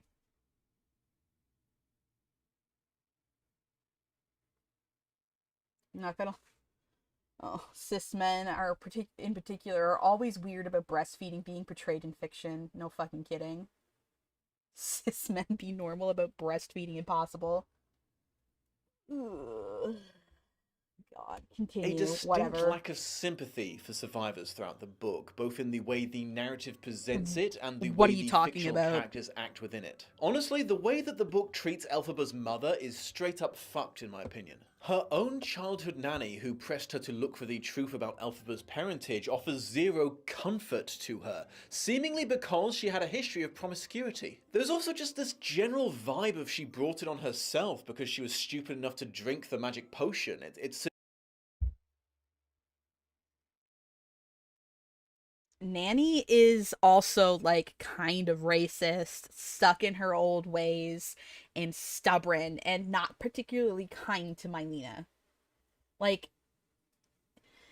ugh, let people be complicated in books. Jesus Christ. Like, yeah, like, oh, an older woman being kind of unsympathetic to a younger woman who was kind promiscuous getting sexually assaulted. Wow, fucking fork found in kitchen. Just because somebody is writing about those things doesn't mean that they think those things are good. He's trying to and you can make those people that have these flaws of being kind of cruel in ways that they maybe like absolutely shouldn't be and are very hurtful and damaging to people. Um like people can be cruel in that way and still be written as empathetic or sympathetic characters. Again, the characters in Wicked are very complicated. Nobody in Wicked is absolutely good or absolutely evil. They do awful, terrible, cruel things, but they also have their moments of kindness. God. suggested this definitely wasn't the only time she's been assaulted too, because she did drugs around strangers, so what did she expect to happen? This is not the only traumatizing non-consensual event of the book either, and Lord have mercy on all of our souls, the other one is not only disturbing, it's also just like crazy weird. For context, this takes place on the same day as a funeral for a major character who had probably been assassinated for witnessing Dr. D's murder, and the same day that Madame Morrible had tried to recruit the three girls into being political hold on a second. What? Crazy weird. For context, this takes place on the same day as a funeral for a major character who had probably been assassinated for witnessing Dr. D's murder, and the same day that Madame Morrible had tried to recruit the three girls into being political agents. She wasn't assassinated. Oh my god. So Amma Clutch was basically Glinda's nanny and the chaperone for Elphaba and Glinda in school. And she witnessed Dr. Dillamond's murder. And she was basically bewitched into losing her mind so that she wouldn't tell anybody. And because she was bewitched and old, she just kind of died, like sick and in bed and like God, okay. Continue. Elphaba and Glinda are like all of the students, all like the friend group, they get pissed drunk and like a bunch of them go to the philosophy club to kind of like to basically to feel something, like everybody's dead and we're always serious all the time. Let's just go to the philosophy club to live a little, to try to drown their sorrows about somebody that they've known for the past year and a half dying in such a terrible way. And Morrible had tried to recruit the three girls into being political agents. Elphaba and Glinda are off in the Emerald City seeing the wizard, so they're not involved, but the other POV character, Bok, and the other male members of the friend group decide to go to an exclusive And Shen Shen and Fanny and I believe, no, I don't think Milia was there, but Shen Shen and Fanny are. So it's like there are girls there. sex club where one of them is forced to have sex with a tiger. One of the provisos of getting in is you have to agree to participate in a sex show if you're randomly selective, and you can't leave once you're inside. A lad called Tibbet is chosen, and I mean, I'm not going to put the details up here on YouTube, but I assure you it is graphic. Tibbet Yes. is clearly too drunk to coherently object to this in the moment, but it's Yes. mentioned in passing a few time jumps later that he is understandably permanently psychologically damaged by what happened. Yes. These are because a bunch of young people were taken advantage of when they were unwell by a sex cult. That's what happened. That's what Ugh. Now, like the people that run the philosophy club are it's the pleasure faith, and it's basically trying to distract people from all the wrongdoings of the world with like sexual pleasure and like frivolous things. And that's how cults work, dude. Yeah. Good job. You managed to figure that one out, but continue, I guess. teenage boys. Yeah. You need more stories with complex characters. You couldn't even handle Wicked. And yes, and the tigers are people because they can talk. Yeah, they're talking tigers. They're nice. They're not like just random like animals. They're people. Teenagers. What the fuck, Gregory? This contributes less than nothing to the plot, by the way. It doesn't even involve. Also, Tibbet later dies of what's intended to be an AIDS-like disease. Like Gregory Maguire is like a gay man who wrote this book in the mid-90s, like, and the effects of the disease he has are like, you know, it's implied that it's something like AIDS. So but anyway. Involve the main character. Elphaba doesn't even learn about it until the end of the book, where the revelation continues to contribute nothing to the plot. It's impossible to overstate how unnecessary. What it contributes to the plot is that Averick, Bok, Fierro, Fanny, Shen Shen, none of them ever speak to each other again. It's this violation of their innocence and friendship, and they're so scarred that it's a sort of explanation as to why they all lose contact and stop talking to each other, because they were so disturbed by what they experienced. The Englishman is afraid of discussing sexuality. Image not available. Please imagine Lord Farquaad pointing at the end of Shrek. The Englishman is afraid of discussing sexuality.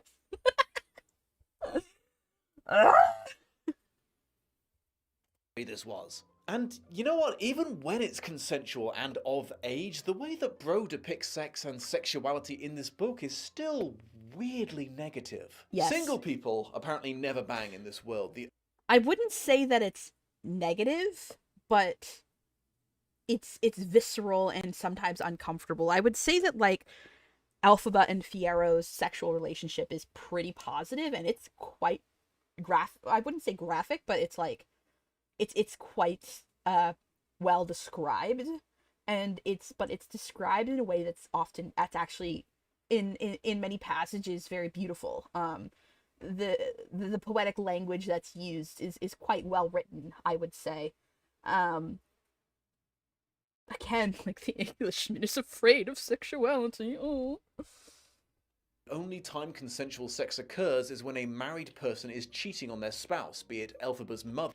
Also, wasn't the orgy scene in It that weirded out Dominic so much written while Stephen King was high on drugs. I also am weirded out by the orgy scene in it. I don't think that was necessary, and I think it was weird. I didn't like it. Um, but that's not what's going on here. Or Fiyero with Elphaba. Elphaba appears to use sex exclusively to temporarily stave off her deep sense of loneliness and to manipulate her partners, and while this makes sense in the context of the story because she has a lot of issues due to her childhood trauma and the other big life No, Fiyero and Elphaba were in love. events, it still contributes to the overall feeling of just mild disgust with sex, or at least straight sex. I have to admit, finding out that Maguire is gay made me wonder if this perhaps recontextualized a few things, but I don't know. Getting into more subjective complaints, it starts. Hey guys, do you think that the guy who's like extremely autistic about like the Wizard of Oz, do you think him being gay recontextualizes anything? Oh my god.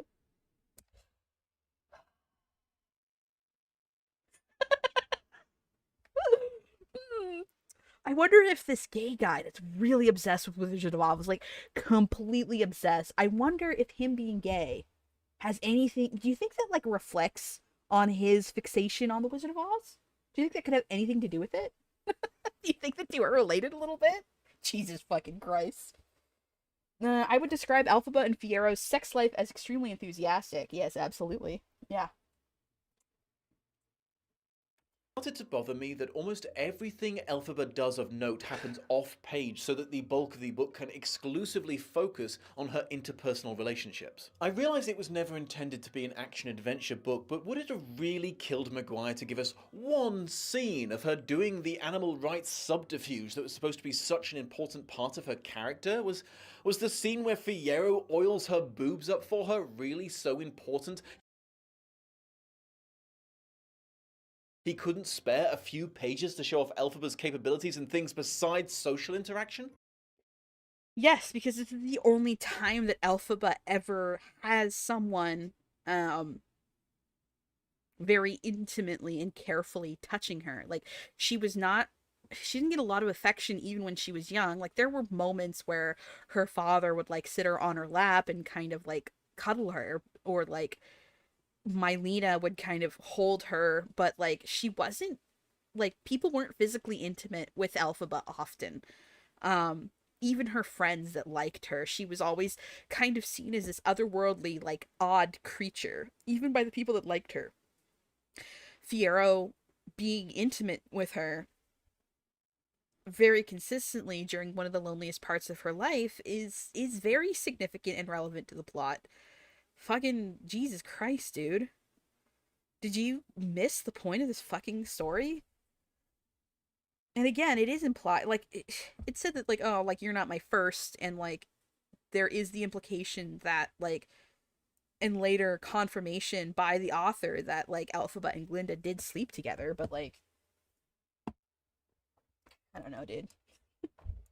And because Maguire seems to like skipping over all the action, the time jumps always caught me off guard. Like every time it looked like things were about to gear up for a big climax to a section, suddenly it's 7 years later. So, as I mentioned, everyone but Elphaba eventually falling off the true path is a major theme of the story. Elphaba doesn't Elphaba also, like, Elphaba falls the farthest, especially in the next couple books. Like the witch dying is not where this story ends. Like, it's just that Elphaba was very isolated, but she also fell off this. But even at when she dies, like people still continue on in their campaign for like animal welfare and like the you know, and bringing peace through Oz. Like that's like it's again, it's a very political book.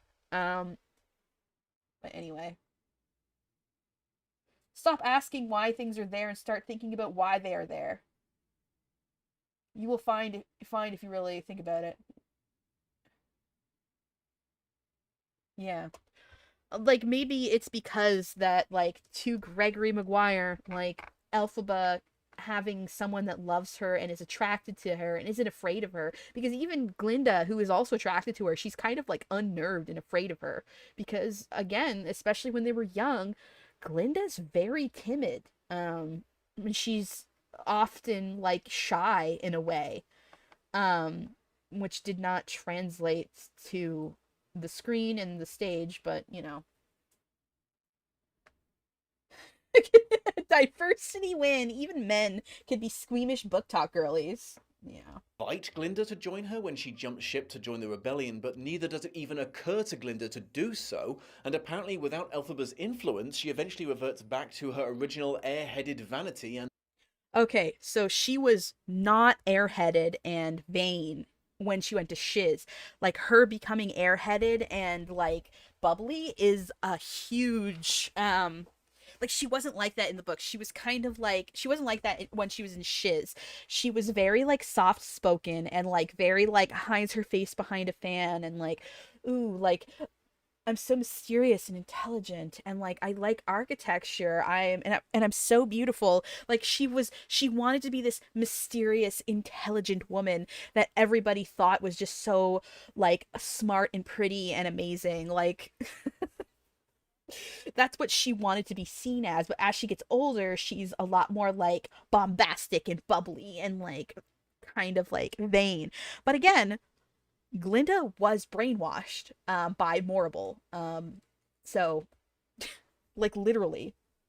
social climbing fixation. Likewise, despite having been close to Dr. Dillamond, Bock just kind of drifts away from the conspiracy and becomes rich and comfortable. Fiyero clearly cares about the cause, but avoids attempting to get involved because he values his relationship with Elphaba more, so he very explicitly doesn't care to rock the boat. I really wanted to like the implied message about the importance of having the strength of character to pursue what you know is right over choosing to learn to live with a certain amount of tyranny for personal comfort, but I do remember Glinda constantly talking about being popular in the musical. Admittedly, it's been over a decade since I saw the play, but was Glinda like that in the book as well? I mean, she wanted a friend circle and she wanted to be accepted, but it wasn't so much that she was obsessed with being popular. It was more that she wanted to be seen as this good, intelligent, like upstanding, academic, mysterious, pretty, cultured woman. Anyway, Glinda was coquettish. Yes, absolutely. It's kind of undercut because I couldn't help but notice that despite Elphaba's iron will, she doesn't actually achieve anything by the end.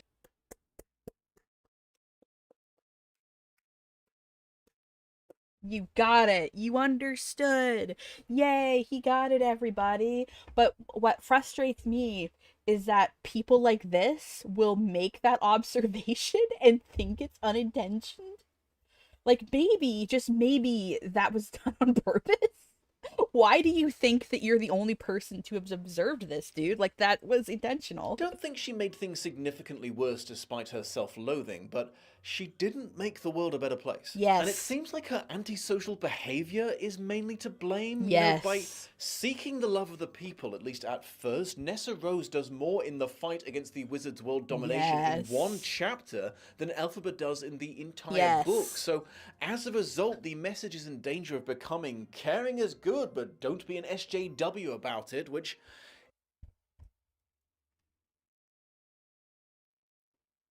Oh my god.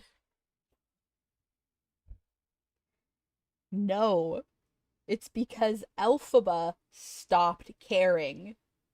It's because she became obsessed with personal grudges. She also did things like take credit that wasn't hers. She was like, well, I saved the Lion Club cub all those years back then, so he should be grateful to me.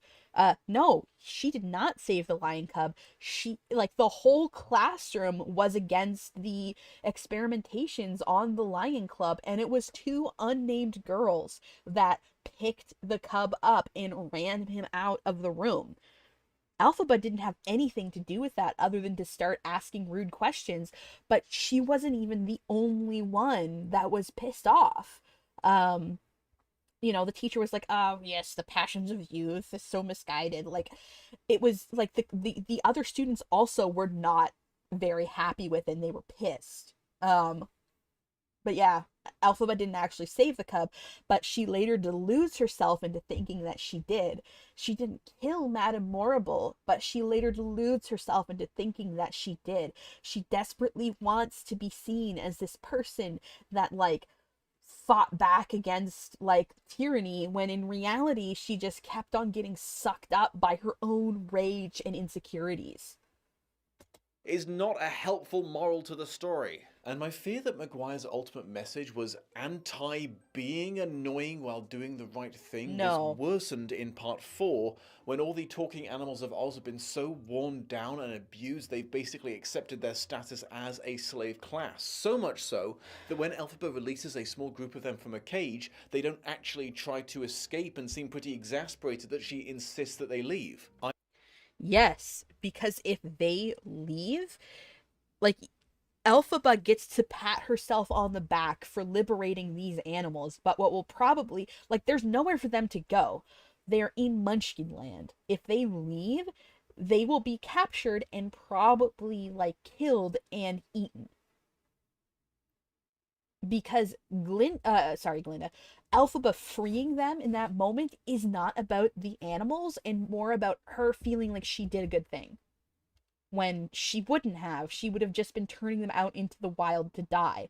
And actually, a couple chapters later, it's implied that that cow that she freed is later eaten at a dinner party by Nessa Rose and a bunch of other people.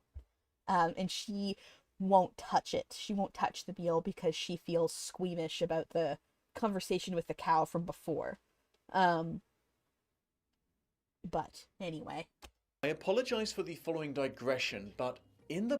Also, again, sorry to be a pause, Andy. Also, again, like,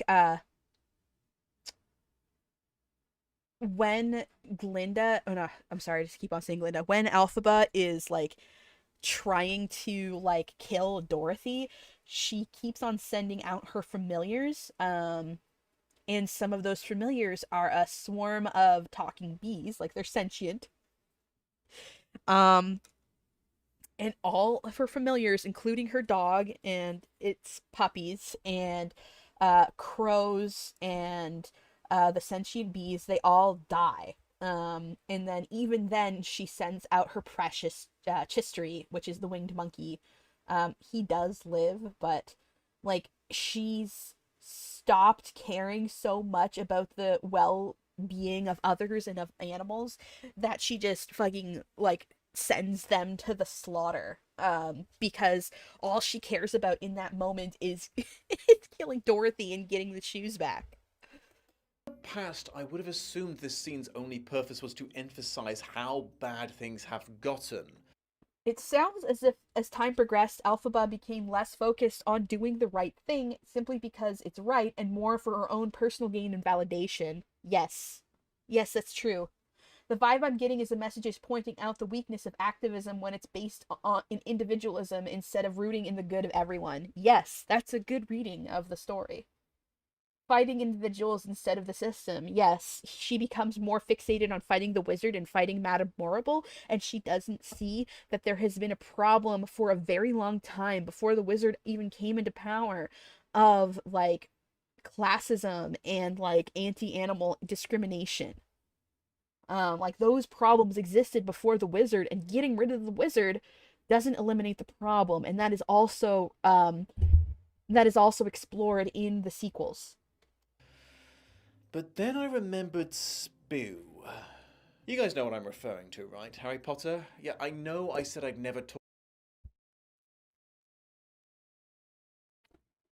Dominic Noble, I am hopping across the pond, and I am launching a javelin into your chest. You fucking bastard. You rat bastard. Shut the fuck your mouth. Talk about that on this channel again, but trust me, this is relevant. In Book 4, Hermione makes it her quest to liberate the house elves, but they seem pretty keen on staying slaves. You and rat no one else takes her bastard. quest No! seriously. Now, when I first read these books as a teen, I didn't realize just how fucked up this was because, well, it just never occurred to me that anyone, especially not J.K. Rowling, could possibly see Hermione as being in the wrong. I thought it was just a given that slavery would always be a bad thing, and being annoying while pointing that out was not a crime of equal measure. I thought the elves and the wizards' comfort with the situation was a commentary on the wizarding world having rot at its fundamental core that paved the way for people like Voldemort to exist. But then, several years after the last of the books came out, J.K. wrote that fucking think piece on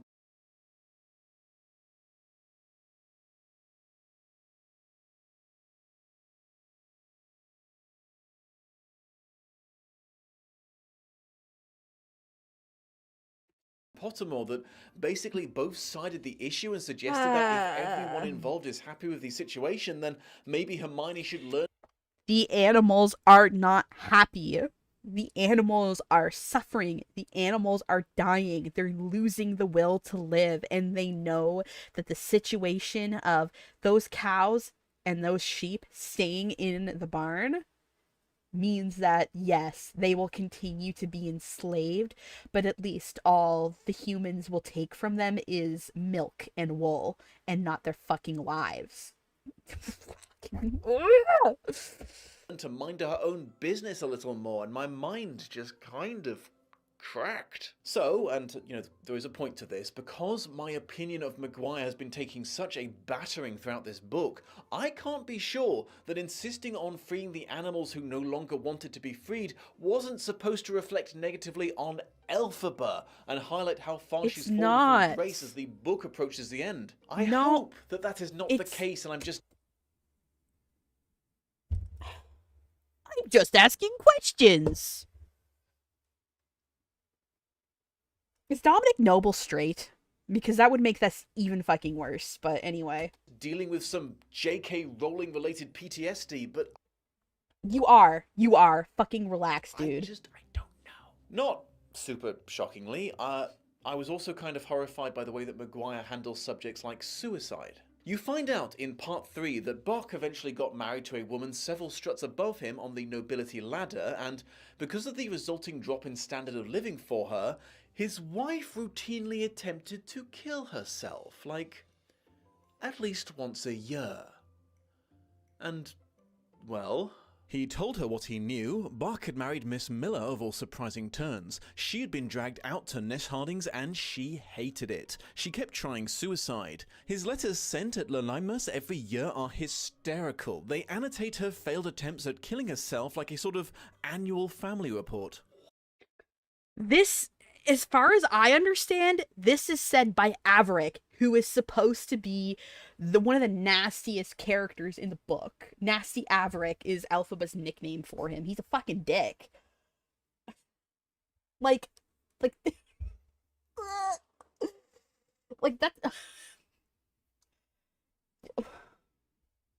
What the fuck, Gregory? Bach, a guy who debated ethics in college, who risked everything to facilitate Dr. Dillamon's research by smuggling banned books out of the school to him and Elphaba, has, in just a few short years without Elphaba's influence, become such a piece of shit, he's sending out Christmas letters making jokes about his... Bach isn't making jokes. Bach is talking... Oh my god.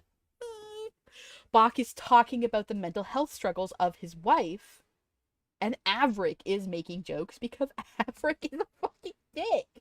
Wife's repeated suicide attempts, and everyone finds them really funny. Elphaba doesn't even react to this information. She just starts wondering out loud if her mother's dip in social standing affected her in the same way. At best, you could maybe excuse this as Maguire intentionally making all of these characters look bad, but this is a conversation between Fiyero and Elphaba. Liking them enough to not want them to die is kind of essential. My bad. It's Fiyero that says that. Fiyero's also a bit of a dick, to be fair. As I said, he's not as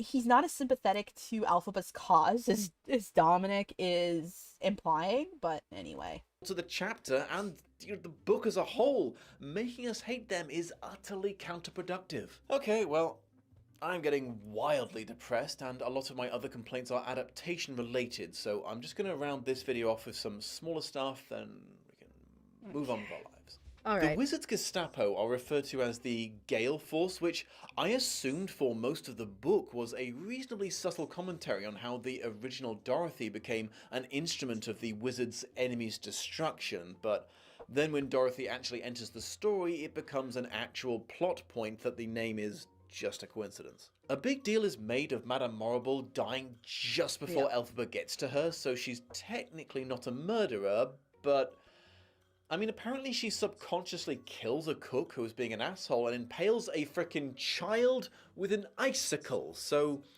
I wouldn't say her hands are completely blood. No, and that's kind of the point, is that the one person that deserved her, her attacks, like died died otherwise. And yes, that is also part of Elphaba's descent into wickedness and evilness. Free. Okay, here's something frickin' random. The wicked version of the Land of Oz is experiencing a rise in a new religion called TikTokism, which I was going to make a joke sounds like a Gen Z lifestyle choice, but then I looked up how Maguire defined it and realized that, yeah, that is exactly what it is. By pure coincidence, he named his young phone-obsessed religion the same thing as what would eventually become the unofficial app of the generation 20 years Yeah. later. How weird is that? Yeah, that is So, such an final interesting thoughts, coincidence, I just think. going off the quality of the writing, I really don't think this book would have been successful without the Wizard of Oz fanfic connection propping it up. It's a book that's main appeal will always be the premise. I really do appreciate these subjects that Maguire was attempting to explore, but for me they just got kind of buried underneath the mixed messages, weird fetishes, unlikable cast, the lack of subtlety, and what to me seems like inexplicable priorities. But I'm glad I got a chance to get this stuff off my chest before starting the adaptation reviews, so I appreciate you bearing with me, my beautiful watchers.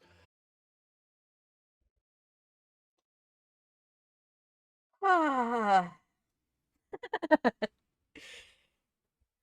Dom, Dom. Can I call you Dom? Can you do me a fucking favor and let go of your preconceptions and read the book again? Please, I'm begging you. Read the book again without the I don't know what your goals were for this, but like just give it another read casually. This sure does feel like some neo-TikTokist nonsense. Yeah. Um yeah, read Wicked again without it being like your job. Just give it a read. Put it down when it gets a little bit too much for you. Come back when you're feeling more comfortable with it. But like don't read it with like this goal in mind, with this like sort of like, oh, I have to do I'm reading this for work. Um I would love if you could give it another read, because like you have simplified and misunderstood and done this whole black and white thing with so many aspects of the book that it's like honestly it's extremely disappointing. And I don't remember what it was, but there was something. I wonder what I can't remember what review it was that I read of his, or that I watched of his, that made me stop watching his stuff. It was a few years ago though.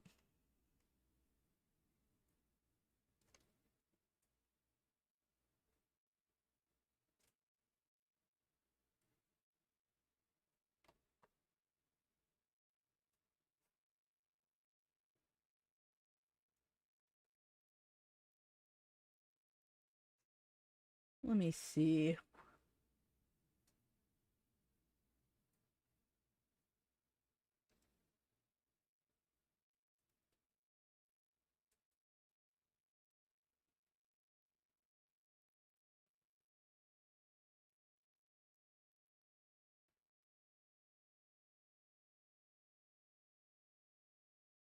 Ooh. Ooh. It didn't age well. uh,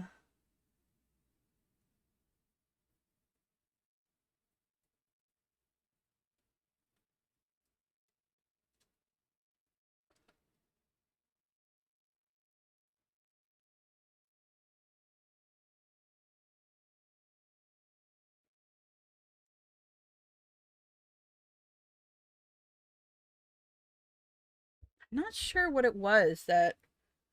Hmm.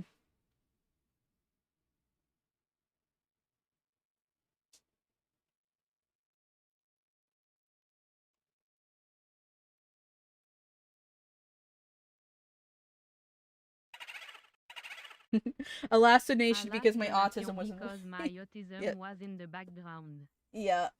Yeah. Ugh.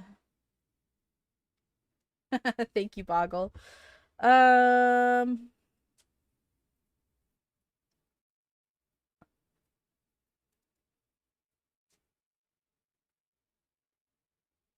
Yeah. I mean, I can't. Again, I can't remember what it was that made me stop watching.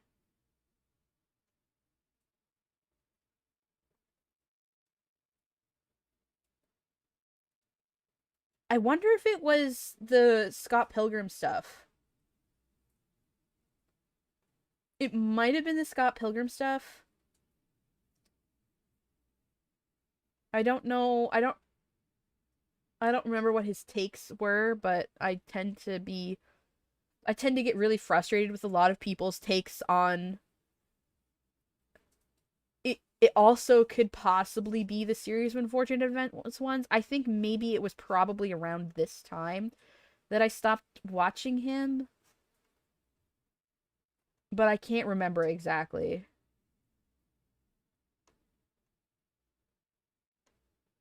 I don't remember a lot of these because it's been so long, right? Anyhow, yeah, I stopped watching him years ago. I didn't have like it was more that like I'm annoying he's annoying me and I don't agree with a lot of his takes. So um I stopped watching, but anyway. Ah, but yes, boo, I hated this video. It was bad and you should feel bad, Dom. Um I beg of you to give the book another read, perhaps. This time, keep your eyes open, and perhaps if you have an issue with dyslexia, try the audiobook. I ended up like I read the first half of the book this go around, like the Kindle edition, because I can't find my copy, and then I listened to the rest on audiobook in the last 2 or 3 days. Um, I think maybe that might help you give it a shot. I don't know. I liked it. I'm sad that he didn't talk about some of the more fun characters like Nanny. But yeah, no, this was an experience, and I'm not sure how I feel about it. Well, no, I don't know how I feel about it. I'm pissed. That fucking video sucked, dude. I didn't like it. I think that was a bad video, and I just don't think it was handled well. I don't think that he understood the source material very well. I think that it comes across as like he read the Sparks notes. I will say. I can't speak for everyone, but I stopped watching because he hadn't evolved significantly since I was in junior high school. Frankly, glad I never heard of this guy before, and if he has shit to say about A Song of Ice and Fire. Oh no, that ASOUE. I don't know what ASOUE is. What is ASOUE? I thought it was A Song of Ice and Fire, but a series of unfortunate events. My bad. I don't know why I read it as A Song of Ice and Fire. Uh,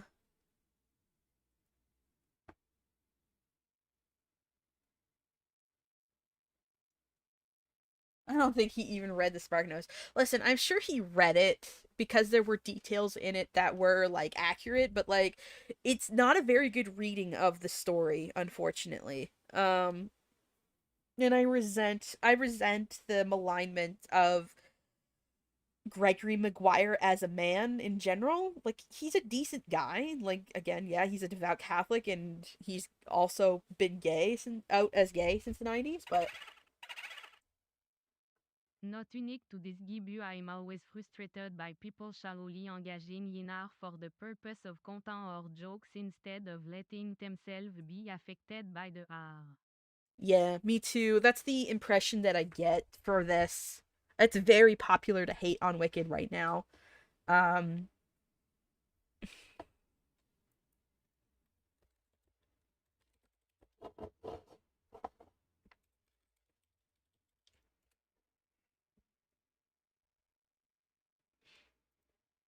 let me see.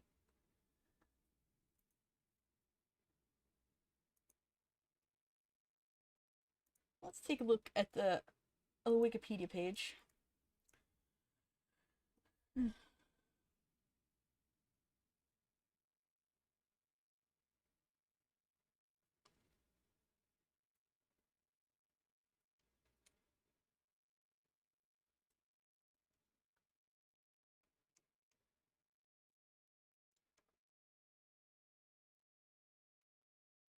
But yes, the themes: nature of evil, propaganda and terrorism, life and purpose.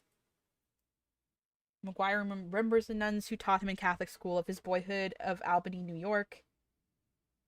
He admired their sense of purpose and dedication to their cause, saying their integrity and inscrutability made them witches in his mind. Elphaba discovers her own purpose as a student at Shiz University, where the murder of her favorite professor inspires her to join the cause of animal rights. Uh, yeah. She becomes exiled because of those beliefs.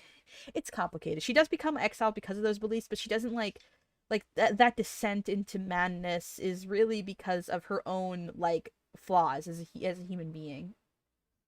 Mostly positive reviews, fantastical meditation on good and evil, God and free will, which combined puckish humor and bracing pessimism, a captivating, funny, and perceptive look at destiny, personal responsibility, and the not always clashing beliefs of faith and magic. It's good readers who like satire and love exceedingly imaginative and clever fantasy. Um,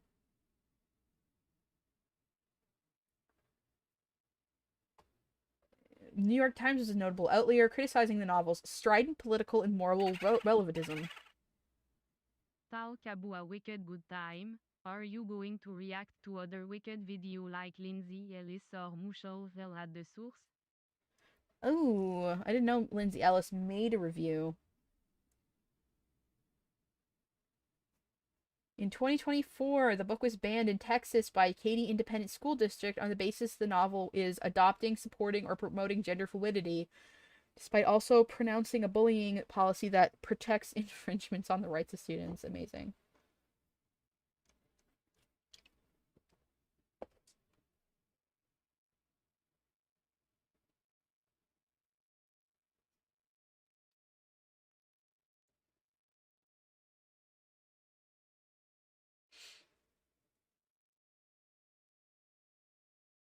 But yes. Did it what did it win any rewards? I have to assume it was. Uh it was adapted. Okay, no, this was adapted. But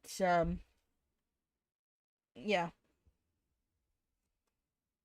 Anyway,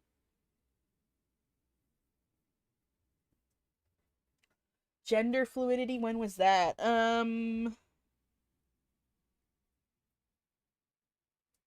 Elphaba is intersex. So maybe that's what it's referring to.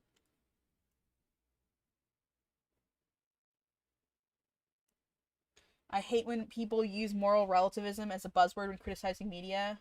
Yeah, me too. Yeah, I didn't realize that Lindsay Ellis had made.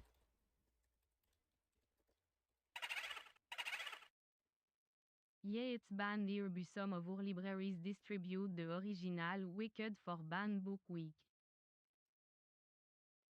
I don't know if she ever.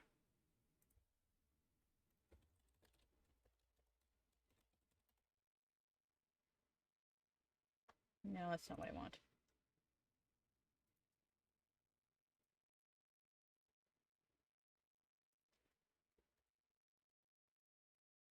I... Why is it showing me Dominic Nobles?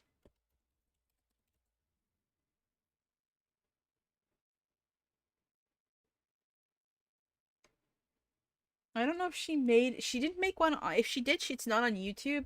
And if it's not on YouTube, I don't think I can react to it. Like if it's a Nebula thing. Yeah. If she made a review and it's on Nebula, I'm not going to be able to review it. I'm not going to be able to react to it on YouTube. Sorry.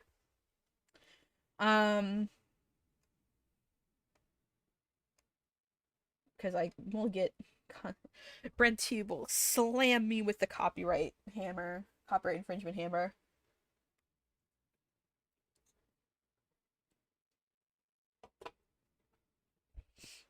Anyway.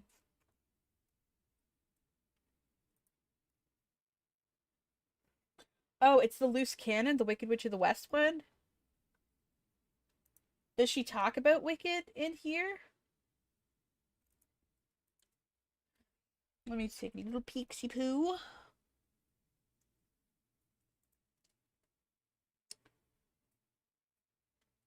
Yeah. She does talk about it for a little while. For about 7 or 8 minutes. But I have so much to say about the way he tackled that review. I don't understand how you can read something so shallowly. Hold on. Give me 1 second, you guys.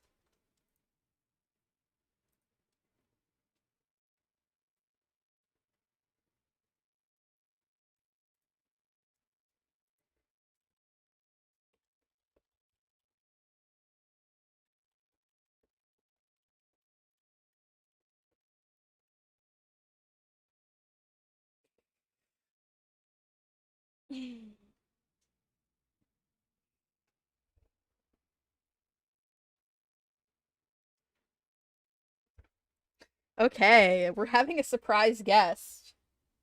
Are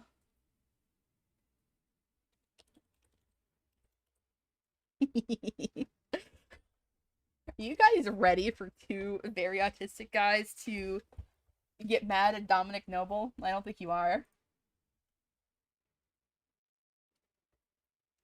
Hello, hello. This is your god speaking. I'm kidding. Hello?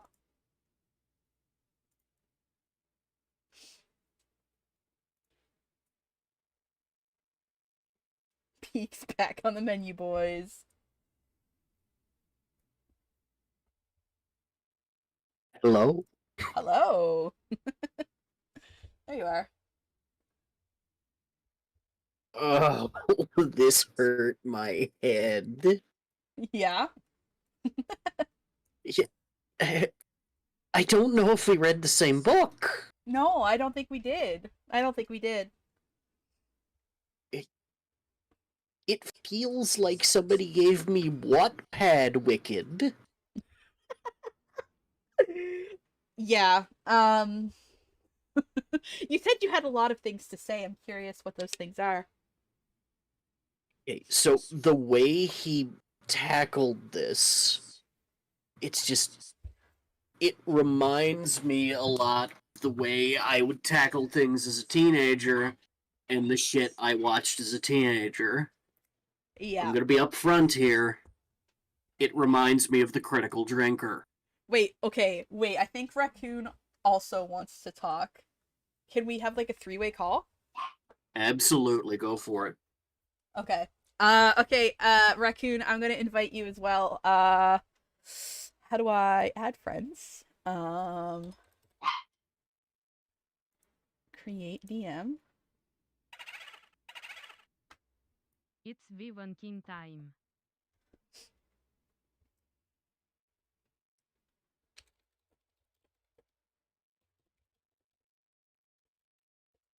Okay, we're in the call and we're just waiting for Raccoon.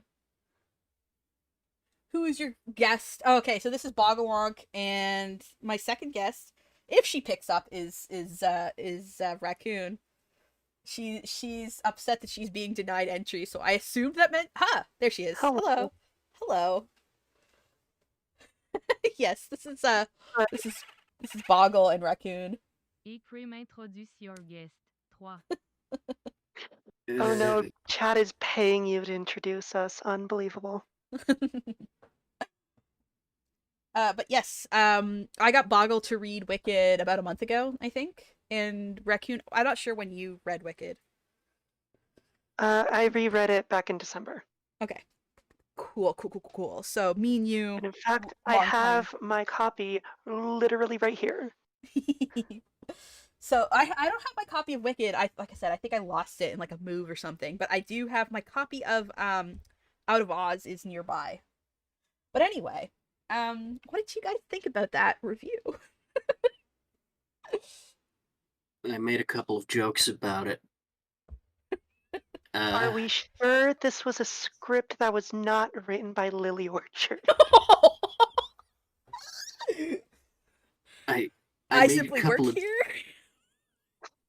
I made jokes about it, but is being English one of his blind spots? Because a lot of his issues are shit you'd expect from an oblivious Englishman. Yeah.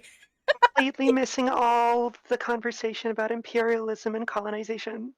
Yeah. He did not even touch on it.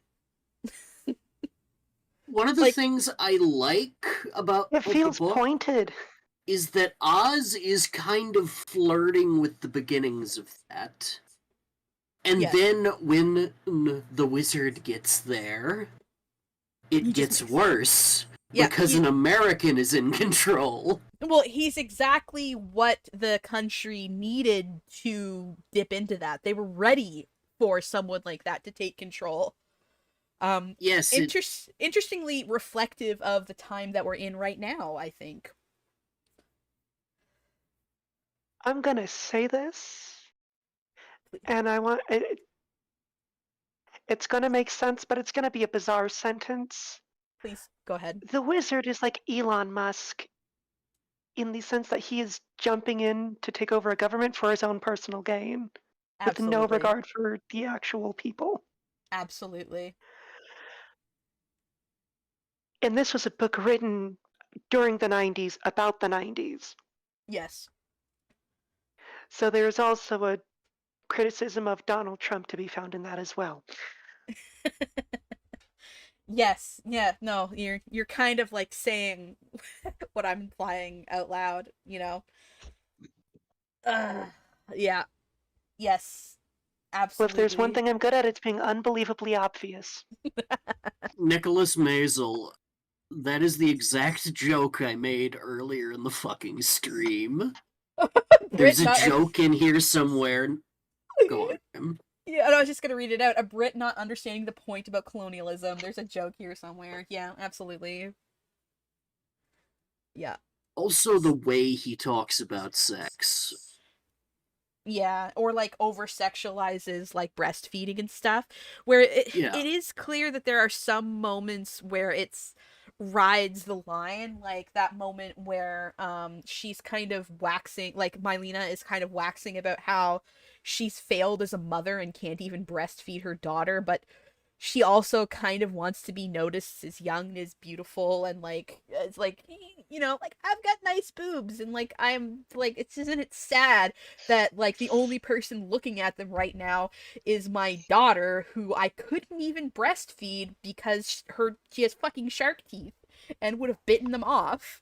Like, yes, there is like, she is kind of waxing about her own beauty and like how unappreciated it is, but she's also has postpartum depression.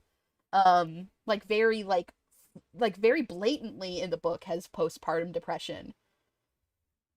And also it's very interesting that he is engaging with all of this into like, oh, there are weird sex scenes in here. Not a single one of them is for the reader's enjoyment.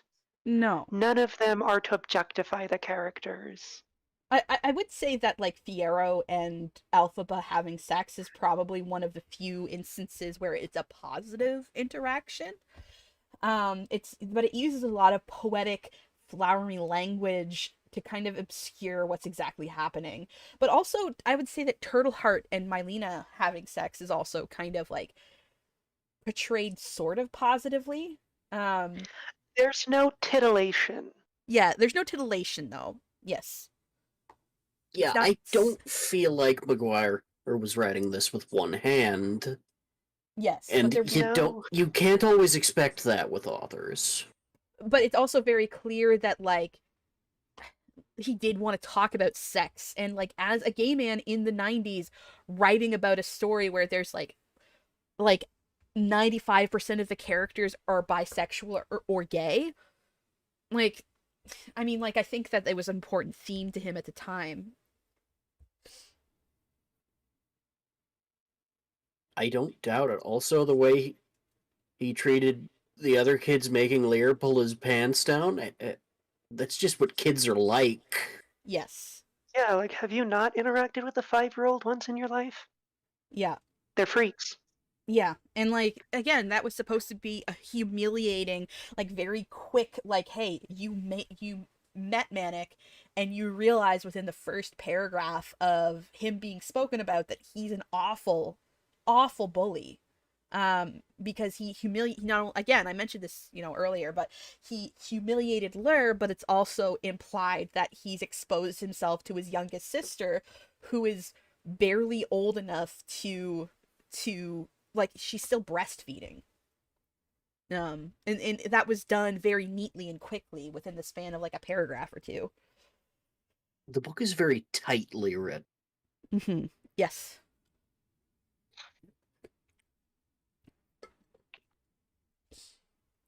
And I resent how there was like side characters that weren't mentioned. Like Nanny wasn't really touched on, Alma Clutch wasn't really touched on, Averick was barely mentioned, Crope and Tibbet were only mentioned when, like, I think Tibbet was dying. I don't think Crope was mentioned at all, actually. Um, like all of these people that were really important to Elphaba that, like, if he had mentioned them, would make it very clear that Elphaba had this large friend group and that people cared about her, and that even when she was older and kind of going batty and getting very selfish and vengeful in a very personal way, everybody was still kind of giving her the benefit of the doubt. And we're like, oh, she's not going to hurt anybody. It's just Elphaba. I don't know. I just. Yeah.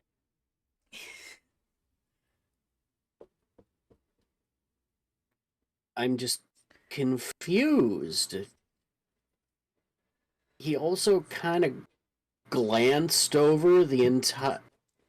Well, I don't remember him even mentioning the ending and how Elphaba died. Yeah. Well, and he that did it was an kind of. accident. Yes.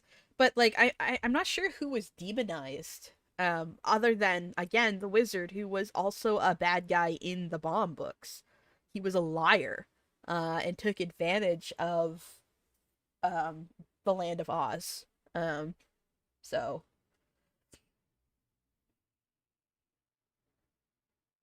but all of the other villains are like Gregory Maguire original characters. Yeah.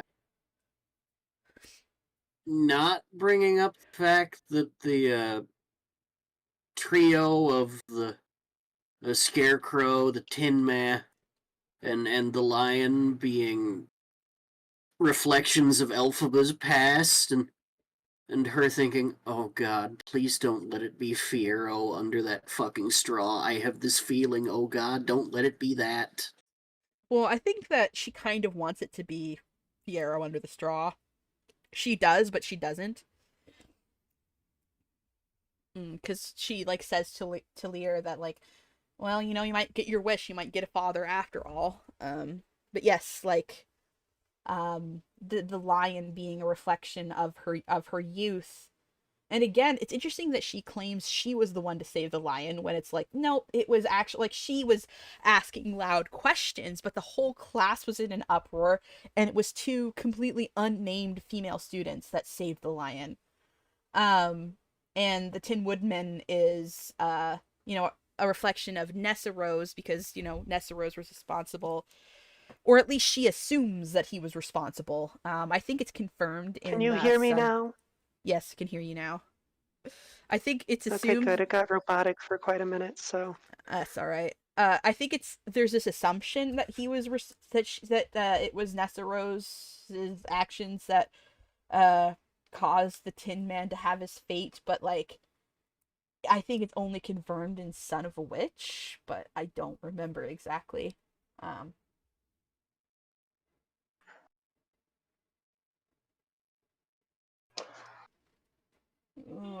I get that asking whether this script was written by Lily Orchard was a joke, but she would have called the author a pedophile because there isn't a demographic she hates more than gay men. I mean, like, McGuire doesn't say it outright, but he sure does tiptoe around it.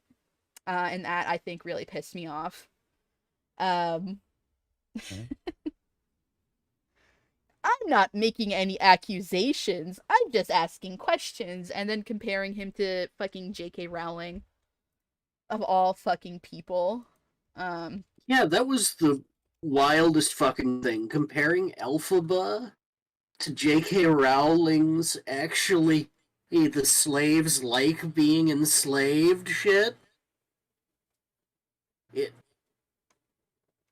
Yeah. What was he on? Yeah, like that's I not. know he's read more books, so I can't tell him read another book, but Yeah, he was. You know, I mean, like I think that like Harry Potter did kind of have him in a like death grip for quite a while. Yeah, I remember he was one of the people who swore off Rowling altogether. Or really early on, just, I will not mention her, I will not bring up her work. Most people didn't stick to that, but still.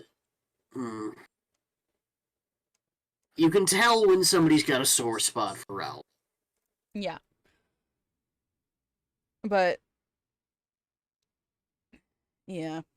I'm not exactly sure like what, because he's a very private guy. We do know that he's gay. He adopted 3 children. He was one of the first people to be legally married in Massachusetts. Um,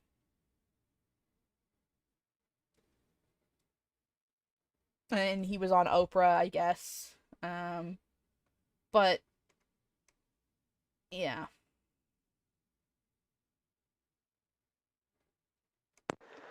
Who, Dominic or McGuire? McGuire. Oh, okay. I'm not sure, like, Well, now that my connection is fixed, the thing I wanted to say was part of the problem is the level of engagement yeah. in which these stories are being approached. Because McGuire is approaching from the level of someone who has read through like all the Oz books, whereas the general public is really only aware of the movie. Yes. Yeah, like Gregory Maguire loves fantasy and he loves Wicked. Oh, he's working on a graphic novel for Wicked? Interesting. The Wizard of Oz is possibly the first truly American fantasy story. Mm-hmm. Yes. And I think Wicked does a very good job of interrogating to a degree. Yes, I think so too. And I also think that the legacy of the Wizard of Oz in writing should be re-examined and returned to, because I feel like American writers often and are just revisiting all the stuff the English guys wrote. Yes. It's a little off topic, but I'd like to see more of stuff like The Wizard of Oz. And Wicked and sorry.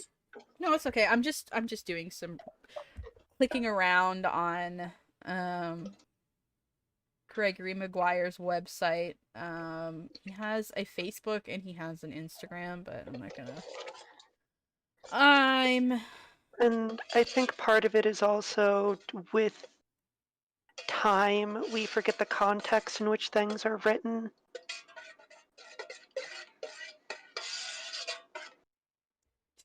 Like, can I go Boggle, off? Can I go off on a Boggle. brief tangent Or real quick? yeah, we could hear your pot scraping. Yes, Grim? I don't know if I thought that was you, but I think it was raccoon. We could hear your Yeah, pot no, scraping. that was me. That was me. Sorry. Oh, hi guys, Sorry, chat. it's already like Dorothy 6 Must o'clock Die here and I have to make a lasagna, so. I have not read the Dorothy Must Die series. I've been told I should, though. Okay, as somebody who did read those, read the first one. Ignore the rest. Okay. But yes, So yeah, go ahead, Boggle. why did he essentially compare Wicked to Shadow the Hedgehog? The edgelord thing, yeah, I don't know. Yeah. You can't write dark things like in a sincere way, I suppose, or you're a little edgelord.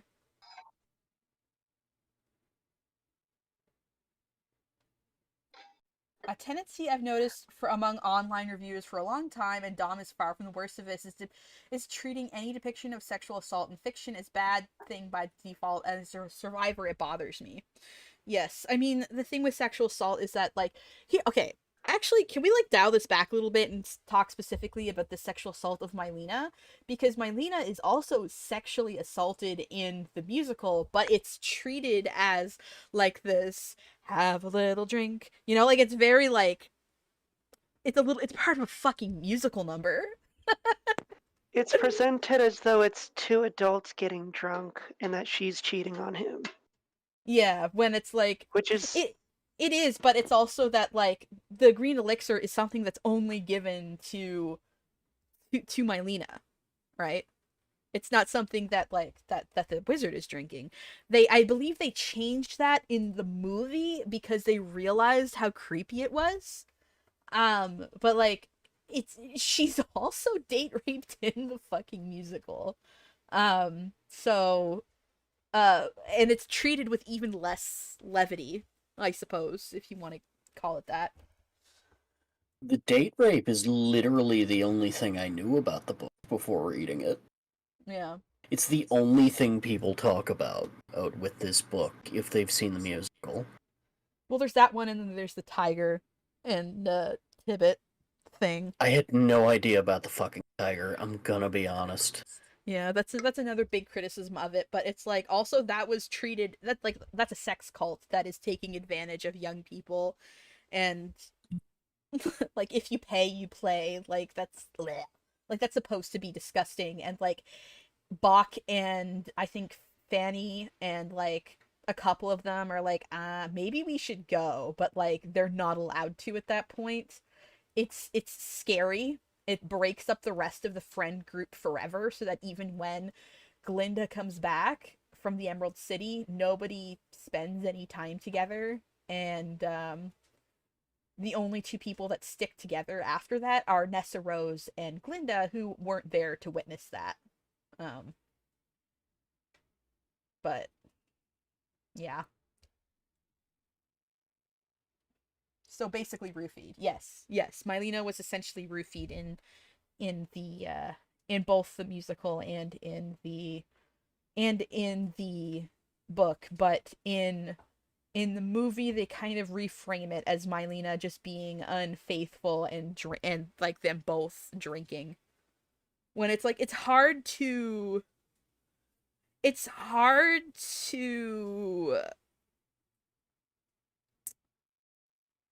express how much it's even in the music, even in the lyrics, it's hard to edit out the fact that she's being roofied, because it's not, hey, let's have a drink, it's you have a little drink of my green elixir. Like, have another little swallow, and follow me down. Like, that's pretty clearly, like, I don't think the wizard's partaking in the same drink, according to the lyrics. It's only really in the movie that they try to reframe it, but they can't change the lyrics or people would riot, I think. Yeah, it's also the wizard is very clearly a snake oil salesman. I mean, yeah, but yeah. That's been a thing since, like, the original Bomb books. So the movie victim blames the mom, Stay Classy Hollywood. Yeah, because they don't want to, like, in this effort to not make it seem like date rape, because date rape's uncomfortable, they end up victim blaming Mylena, yeah. My interpretation of recommending the Wicked book is that the book is good, but it's not for everyone. Yes, I would recommend it, but with several warnings. Again, I read it when I was 14 and I was fine. I understood what was happening and it was, like, disturbing, but, like, not in a way that, like, scarred me. And it ended up being my favorite book, so.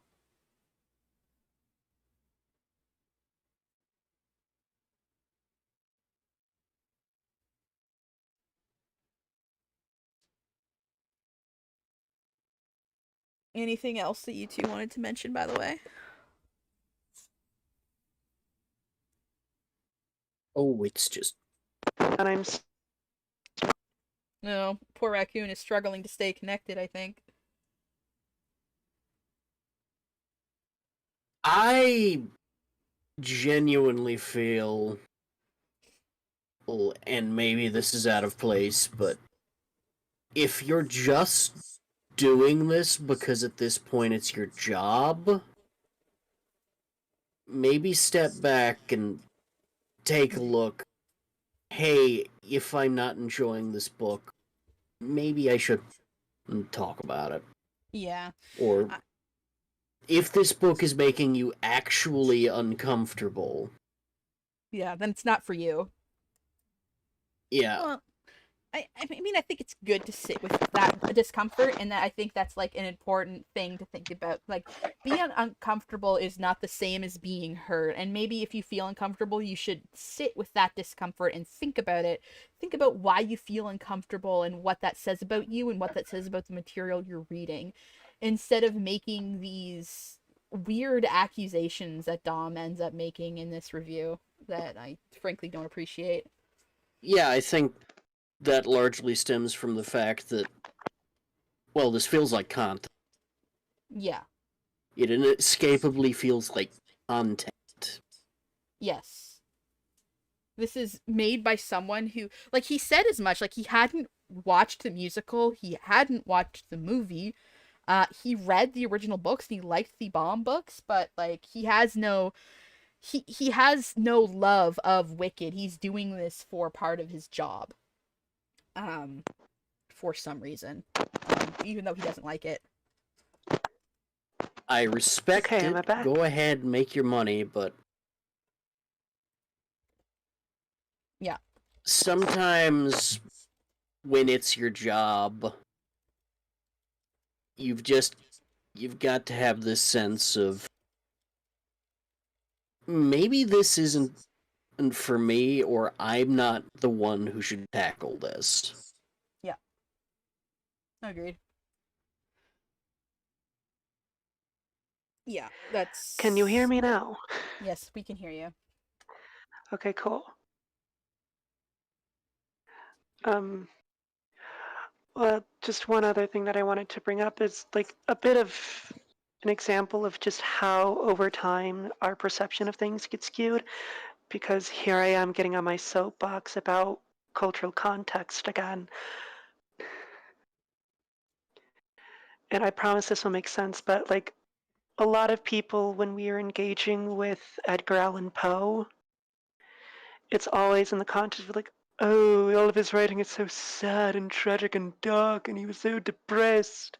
When really he was, like, actually a pretty popular person, and he attended parties, and he liked to row and do sports and shit.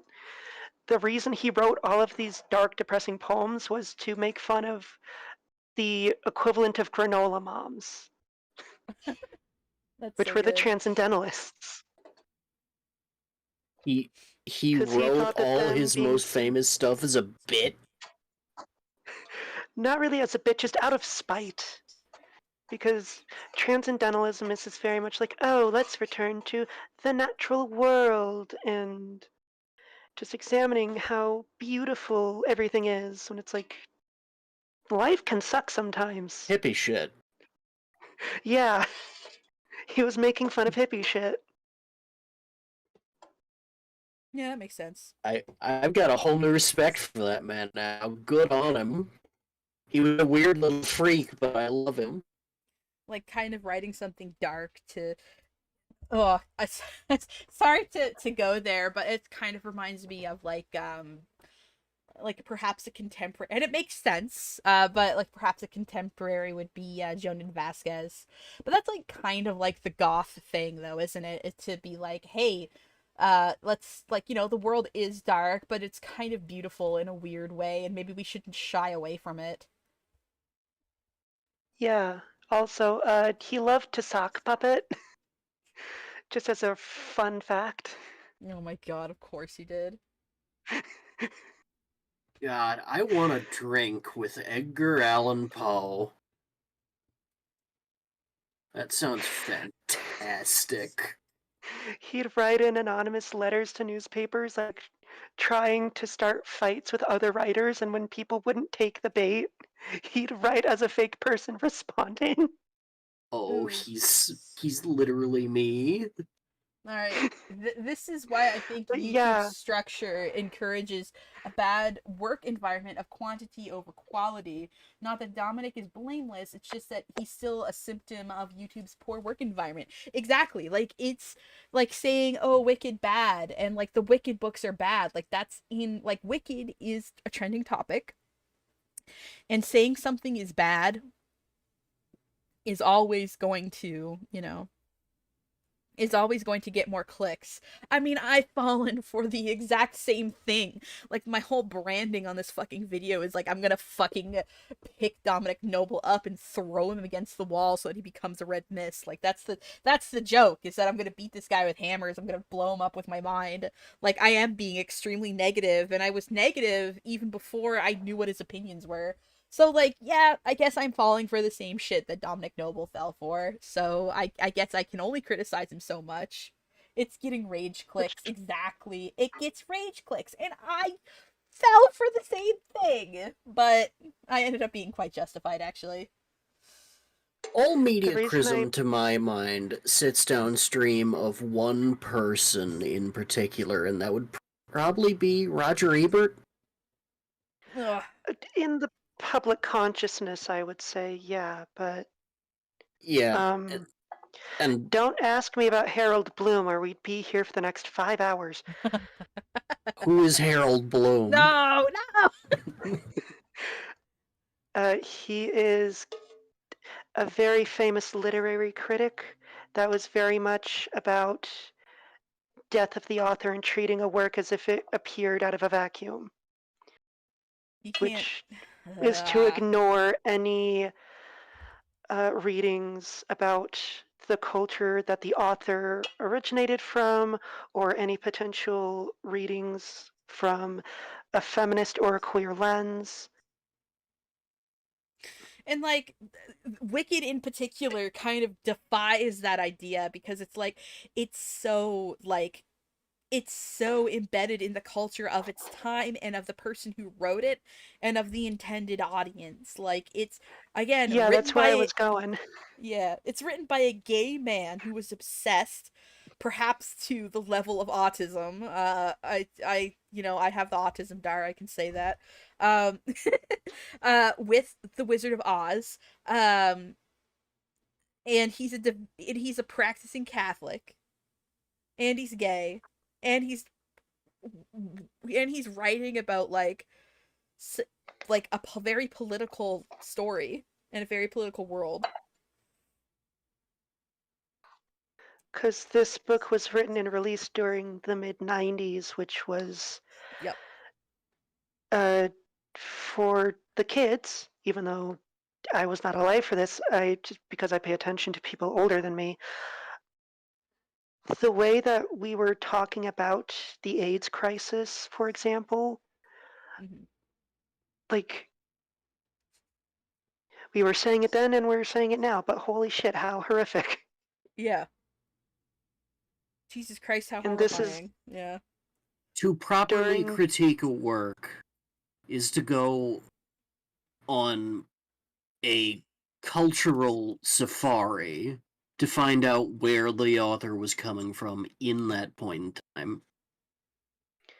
and that's something that I fear is being lost in this movement of, and we condemn wholeheartedly. And if I may swing back around to what I was saying about what everything sits downstream of. In Sorry.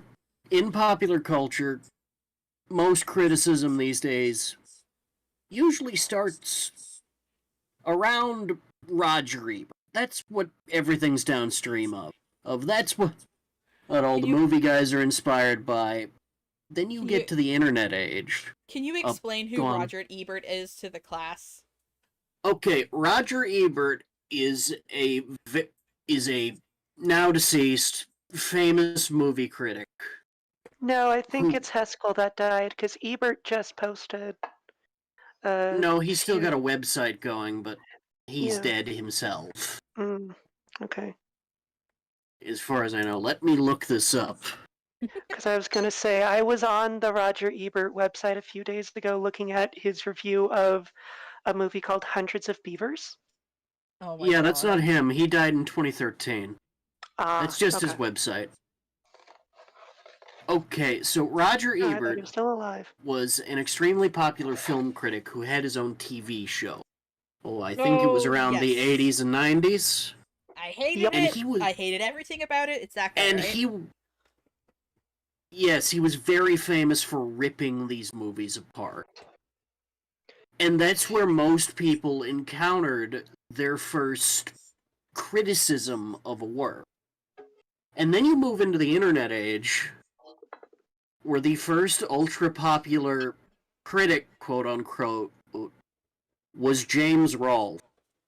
Yeah. And then you got the nostalgia critic from there. And then you got all the Channel Awesome people, the Linkaras, the cinema snobs. But here's the thing, right? Is that it's not like this is the only, like, books and media and movies and film have been criticized for decades before that, but it was largely sort of in these literature and academia spaces. I would say that, like, Ebert was probably the first person who introduced it to the pop culture, but like criticism and like making, like, the art of criticism has been like a thing in like lit and academic spaces for a very long time. But it, like, I think that because it was kind of limited to other creatives, you know, it was in a very different spirit. This isn't even bringing into account the idea of the restaurant critic and the guy who can kill your restaurant with a bad review. Yeah. Yeah. Which I'm not sure how much of a myth that is. I'm assuming to some degree it is. But over the years, we've seen this idea of criticism in pop culture become very black and white. Ooh, I got another super chat. You've become harsher on death of the author as you get older. I kind of think it's a consumerist fantasy to think you can enjoy a work with no concern of who made it. I would agree with that. Death of the author is complicated. And yes, it's very consumerist, I would say. Continue, Boggle. Sorry about that.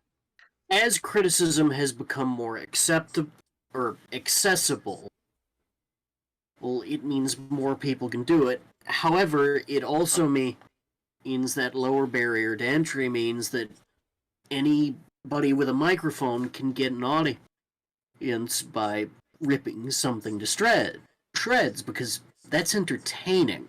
Mm-hmm. It's not about thoughtful discussion anymore. It's about entertaining, yeah. Yes, and while I truly believe in my heart of hearts that Dominic Noble wants to at least have some kind of conversation about the works he covers and the ways in which things change from a novel to a movie, and how that puts things in a new light when you adapt something. I think he's a little too focused on entertainment if he really wants to have that conversation. Yeah. Because if you look into his actual flagship show, Lost in Adaptation, there's all these goofy little Channel Awesome skits. There's witty one-liners, there's... And even for this read-through of Wicked, he was like, I decided to be masochistic and start at the very beginning so that I could review the musical and the movie in my adaptation series. And he didn't read Wicked because he wanted to read Wicked. He read Wicked as a means to an end for part of his job. Yes, so that's curious, because Wicked as a book hasn't been adapted. It's adapting the play. Has he done a Lost in Adaptation of The Crucible? Yeah, I don't know. You just review the script for The Crucible if you were going to review the movie of The Crucible. You know what I mean? Yes. Yeah. I mean, I would say that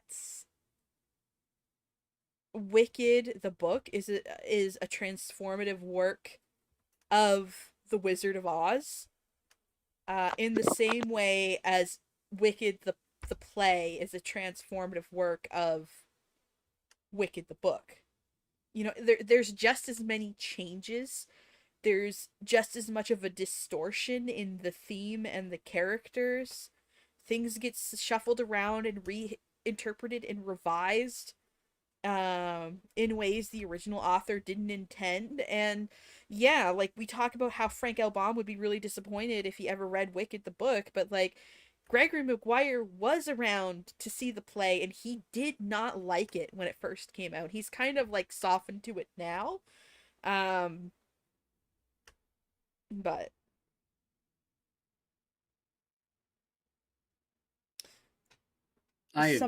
sometimes doing something for a job can introduce you to new things and enjoyment, but not if it's a grind first. Yeah, exactly. He went into this expecting a grind, and yeah, that's what he got.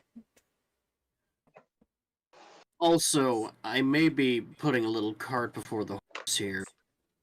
I think the age of internet criticism has started to affect the way in which people actually engage with works. Yeah. To some degree. Yep. That's something I've spoken about before. Like, I have mentioned it here on my channel several times. Raccoon, your microphone. Mute it while you're shuffling. Raccoon is currently eating a box of Cracker Jacks. No, I'm making lasagna. It's okay. It's okay. Just mute while you're doing your thing. I've said it on this channel many times before and in personal conversations on my server that when MatPat said that he doesn't watch movies just to watch and enjoy them anymore, he watches them to solve them. What a sad, depressing thing to hear someone say. That's miserable. God, that's worse than watching the movie just to fill out the Wikipedia or the wiki. Yeah. Ugh. Like, you don't have to solve things. Like, it shouldn't be work. It shouldn't be a means to an end. You should enjoy art to enjoy art, like, for its own sake. And I get you're a And I think YouTuber, but Jesus. part of it is also with this idea of anybody can be a critic, even though we're not actually presenting the tools in which to engage in media criticism for the modern day. We're kind of encouraging people to look into things expecting the worst. Yeah. I I also think that, like, and this is something that I've been trying to correct myself of, and I think I've been doing an okay job. Not every piece of art that we can, because, like, I'm dabbling into the whole media criticism thing, and I stream video games, but I've also had to be like, hey, I don't have to, everything that I enjoy as a piece of art doesn't have to end up on my channel, you know? Yeah. That is absolutely the case. I and like I wonder if Dominic, if he's doing that, if he actually just reads a book because he wants to read a book, rather than like he reads a book because it's going to eventually be a video someday. Like I watched, or I played through the new Zelda game, and like that's not going to be on my channel. Like, I'm probably not gonna post about that. I might say something about it somewhere down the lines of like the gameplay and stuff, but like I didn't play it with the intention of it being content. I'm trying not to make everything I read or every game I play or every movie I watch be I'm watching through Severance. And I have no intention on making that a piece of content. I really like it. But I'm not gonna make content about it. I don't think anyway. I might, but that's not my intention. I'm in the midst of making my first video and got a few others in the pipeline, and I'm already struggling with the balance of, okay, what am I gonna watch just for me, and what do I think would be interesting to talk about for a YouTube show? Yeah, I'm gonna just turn Raccoon down for now. Just say in chat, Raccoon, when you're done shuffling. But yeah, no, yeah. Yeah. It's the MTV effect. They were trying to criticize the culture, but realized they were also affecting the culture. It's an ocean we're all swimming in. You're not a boat if you're not in a boat if you're criticizing. Saw you streaming to play games she would never get to for reasons. I mean, yeah, like, but that's like a kind of a different thing. But I think that like there was like this brief time that I was caught in like, oh, I can't play this because right now because I want to play it on stream. Oh, I don't want to watch this until I'm ready to take notes on it for a video. And it's like I need to stop thinking like that. Um uh That will it's destroy you as a person. That will I make you what YouTube wants you to be. yeah. Sometimes just you just gotta keep doing things for fun, which is again why I say, hey Dom, I want you to. I think that you should give the book another shot, and this time don't read it just because it's content, and try to like have an open mind about it. I would say.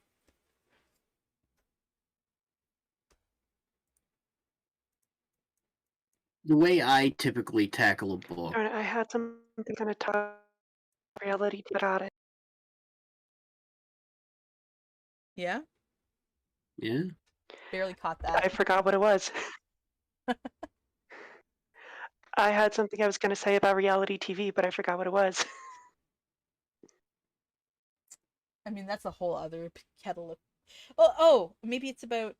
I mean, I think that this is not just reality TV, but just hobbies in general. How people are always like, "Oh, you got to monetize that. Oh, you're good at.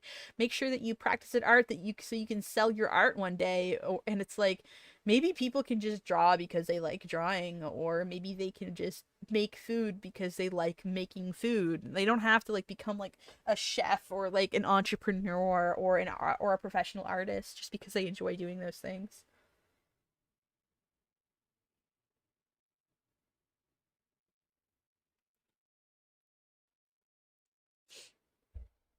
And I just think Yeah, monetizing we engage. every.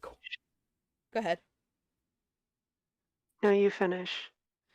We don't have to like monetize every aspect of our lives. That's all I was gonna say. Yeah, I was going to say we engage with art for the sake of feeling things, not for potential financial, like, I had a word I was going to put there and it left my brain.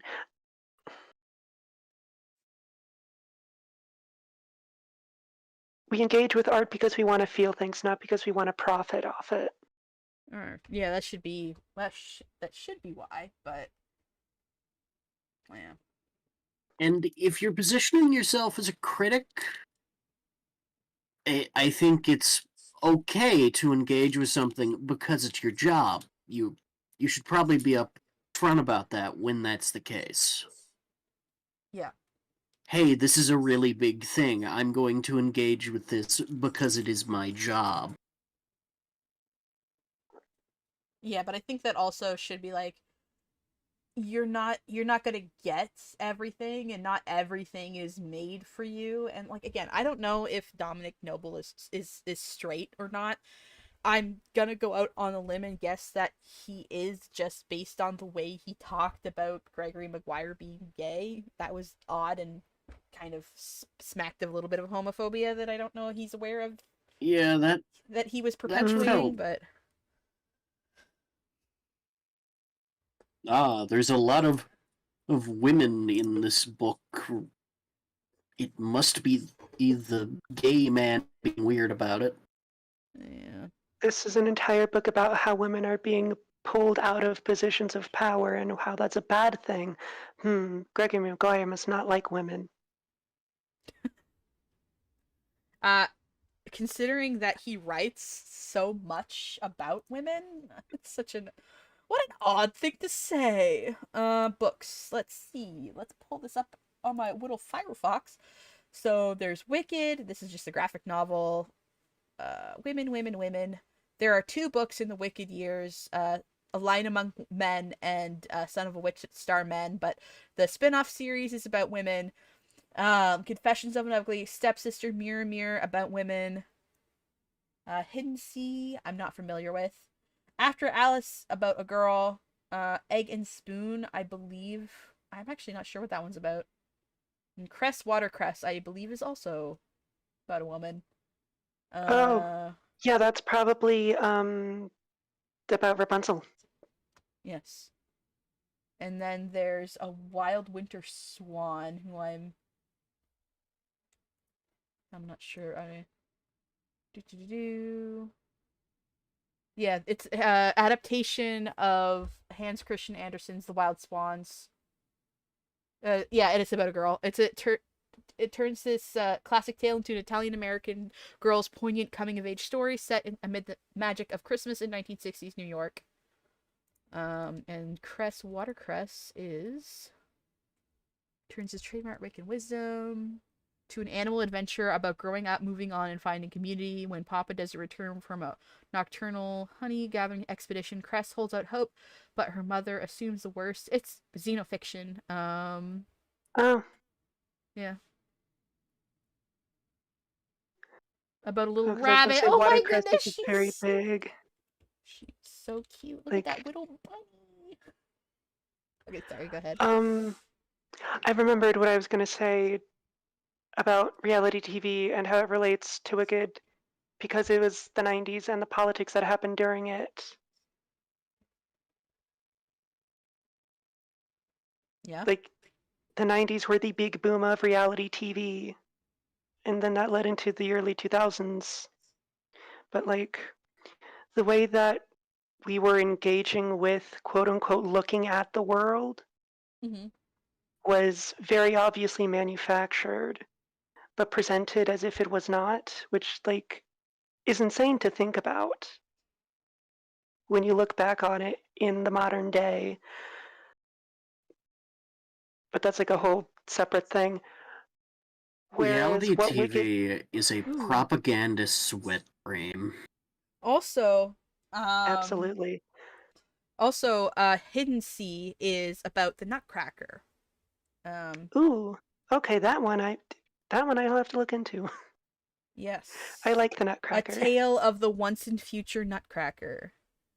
Doc, Uh, your tab just crashed. my tab just crashed? No, my tab just crashed. Thank you, Firefox. Oh, yeah. No, I can see my tab just fine. I was a little confused. Anyway. But what I was gonna say is when you compare that to Wicked, which what it's doing is taking these very big 90s politics, because this was also the era that introduced Don't Say Gay, and like debates over apartheid in South Africa, and like takes all of these big political things that are happening and presents them in a fairy tale world to make them digestible. Yes. Ooh, Which that's an is the whole interesting point of look for metaphor. Elphaba. She's not even all that green. In the graphic novel? Yeah, that's I not think it's as vivid a shade. Or yeah, it might be my color blindness. she's quite green. It's just that this is a watercolor. It's just watercolors.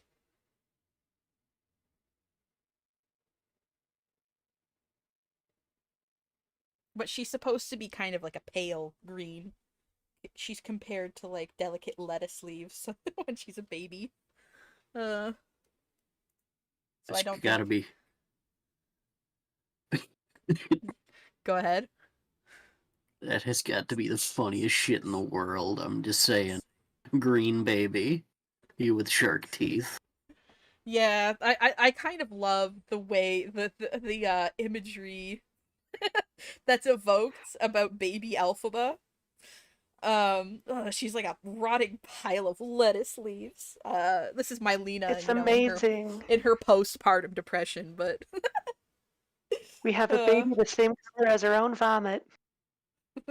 My god, a carnivorous head of cabbage. uh or there's um or there's that one when Elphaba says her first word, which is horrors.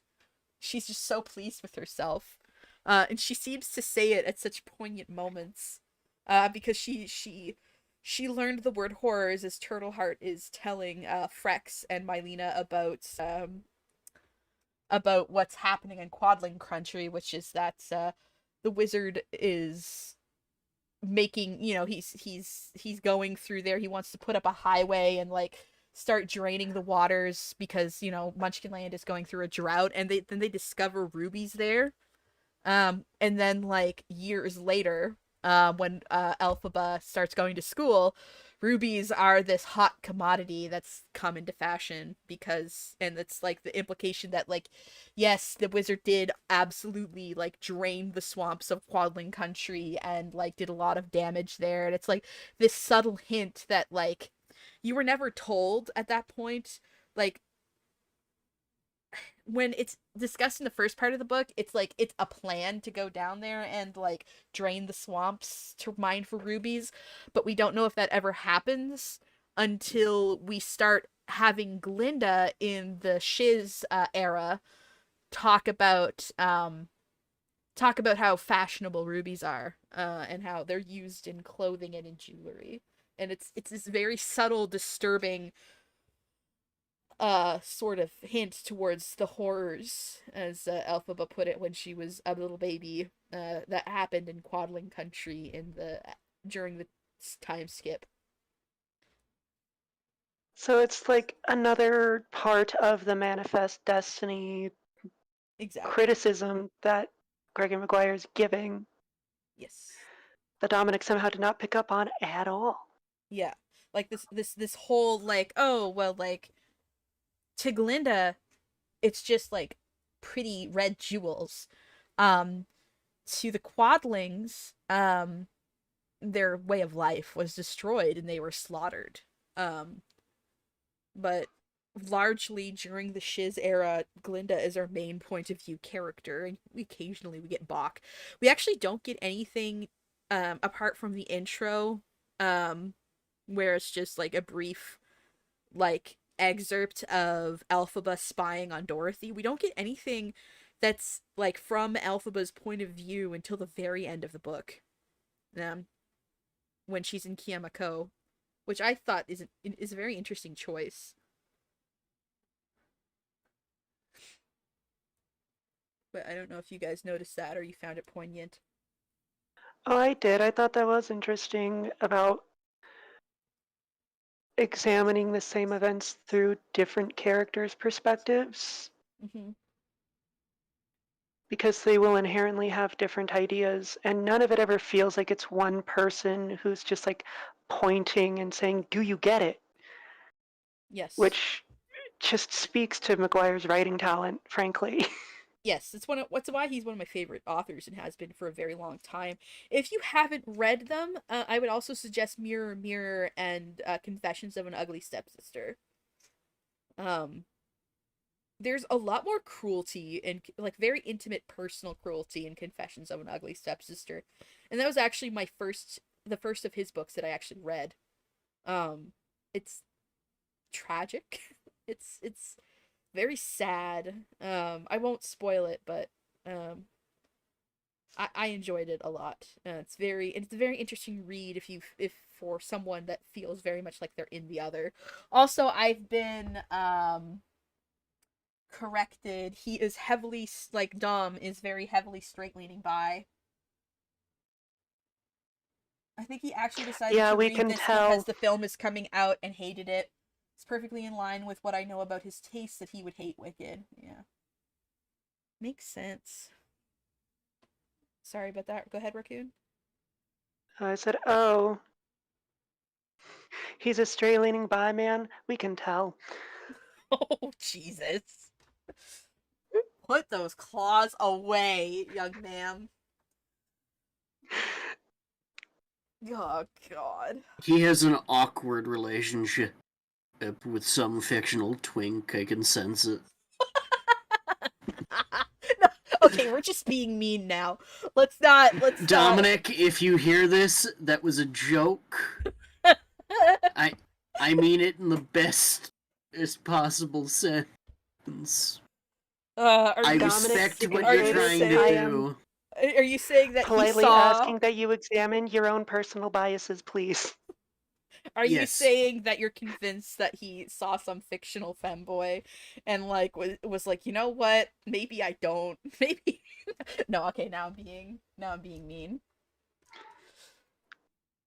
But the other direction that happens when you watch Neon Genesis Evangelion. It's like, you know what? I'm mostly straight, but okay. All right. Let's reel it in. If there's anything I'd want to leave this off with, I don't know if you're planning to end the stream soon. What's going on here? Yeah, go for it. Go ahead. What are your closing thoughts, my friends? You first, Boggle. I would say to Dominic and anybody that wants to go into YouTube to talk about media, to start conversations, to not just pursue what is popular, what gets the clicks. I know you've got to play the game of what gets the clicks versus what you give a shit about. All YouTubers got to play that to some extent. Mm-hmm. But don't get lost in it. Yeah. And also interrogate the culture of YouTube criticism. Because it is not a good one. It is not a productive one. And I would like to see everyone grow and learn. And if it means you put out a video every 6 months instead of a video every month, that's okay. When you come to the table, I would like like to know where not only you're coming from, but where that author, because he missed a lot of stuff because he did not know where that author was coming from. Yeah, hard agree. Hard agree. So please, when you consume things, and this isn't just for YouTube, when you consume anything, keep Google open and with one hand.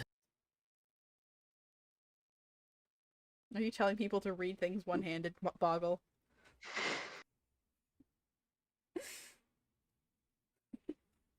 It's okay, Boggle, because I But- second your opinion. I read Google with not only a second screen, but when I finish something, I don't go look at reviews from a year ago. I try and find 2-hour diatribes on the author. Mm-hmm. And I think that is the best way to engage with media so far.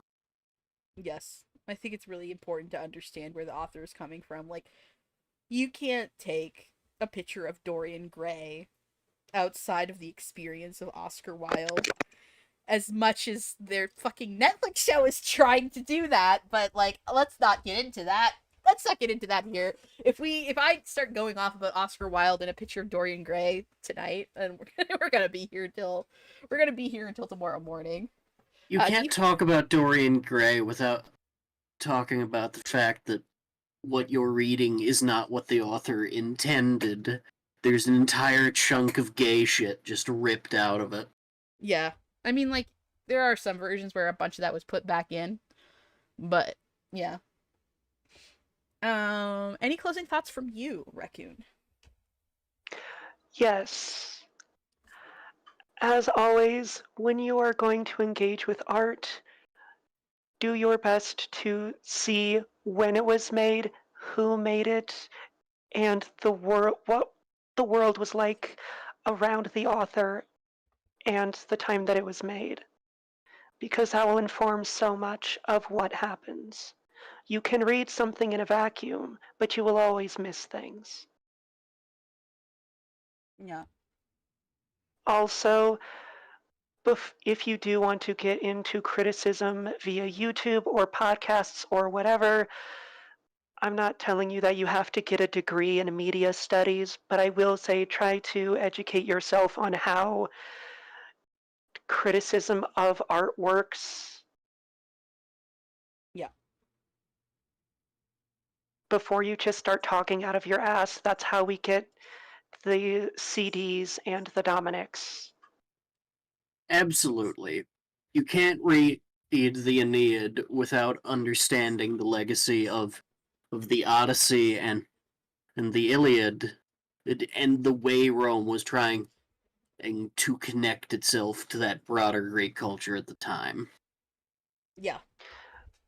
I was going to say that's why there's a big debate going on over Nosferatu. Over what is Nosferatu a symbol of, like, women's sexuality and how we're taught to fear it, or is he a symbol of sexual abuse and how women have to be helped out of it? Really, the answer is both. Yeah. But if you're not willing to engage with how, I'm trying to figure out how I want to say this. How things are messy and how people are messy and how those things inform each other. Like, how, like, I would say that response to Nosferatu is very similar to how Wicked the book is being treated right now. Yes, it's about terrorism and propaganda and the nature of evil, but it's also about, like, those good intimate moments, and it's about goodness, and it's about how passion and, like, political justice. And I think you can't take either one of those things in complete isolation from the other, because those themes inform one another within the story of Wicked. Mm-mm.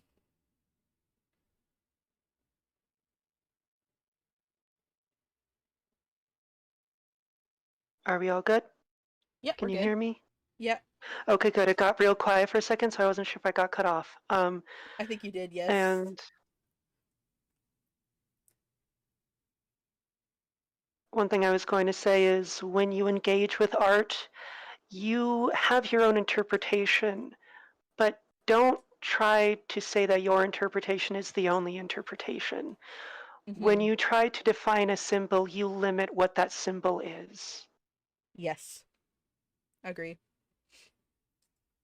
And also, you can say whatever you want, but there's a reason your teacher taught you to provide your opinions with evidence from the source. Yes.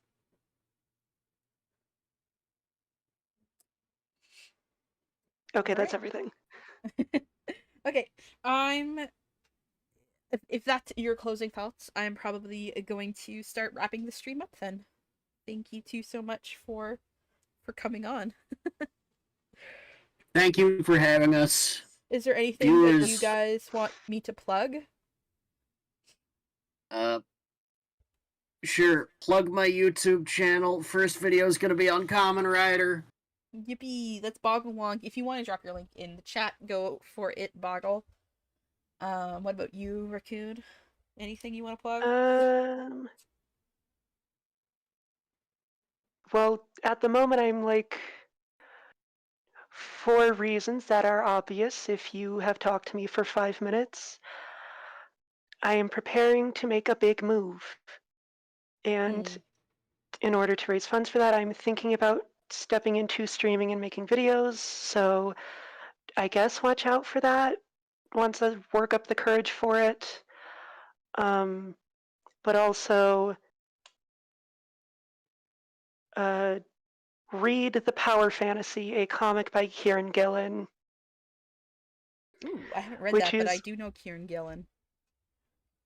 it asks the question, what if the Cold War was fought by people with superpowers? Oh, Ooh, that's interesting. very interesting. And by superpowers, we mean equal to or greater than the power of a country with a nuclear arsenal. Okay. Oh, so it's what if everybody had an army of Superman?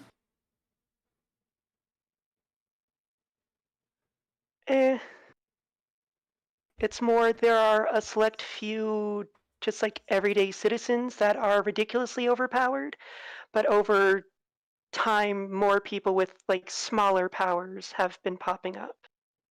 I see, I see. For example, you have someone who basically is Superman who cannot pick favorites because of the political implications that that holds. Interesting. You are being asked if you have And a Ko-Fi, by the way. if I have a Patreon or a Ko-Fi, no, I don't. Okay. We'll talk about that later. I'll also, of course, Yes. when Raccoon and Boggle make their videos, I will plug that in my community posts. So look out for that. Thank you for shilling, Krim. Your payment will be received soon. It's my pleasure. Don't Yes, get too thank excited, you for letting us everybody. make My clowns video about will be ourselves. bad. And I'm going to warn you right now, if this conversation was not obvious enough for you, I'm very media studies pilled. Oh, you? Media studies pill? You don't say.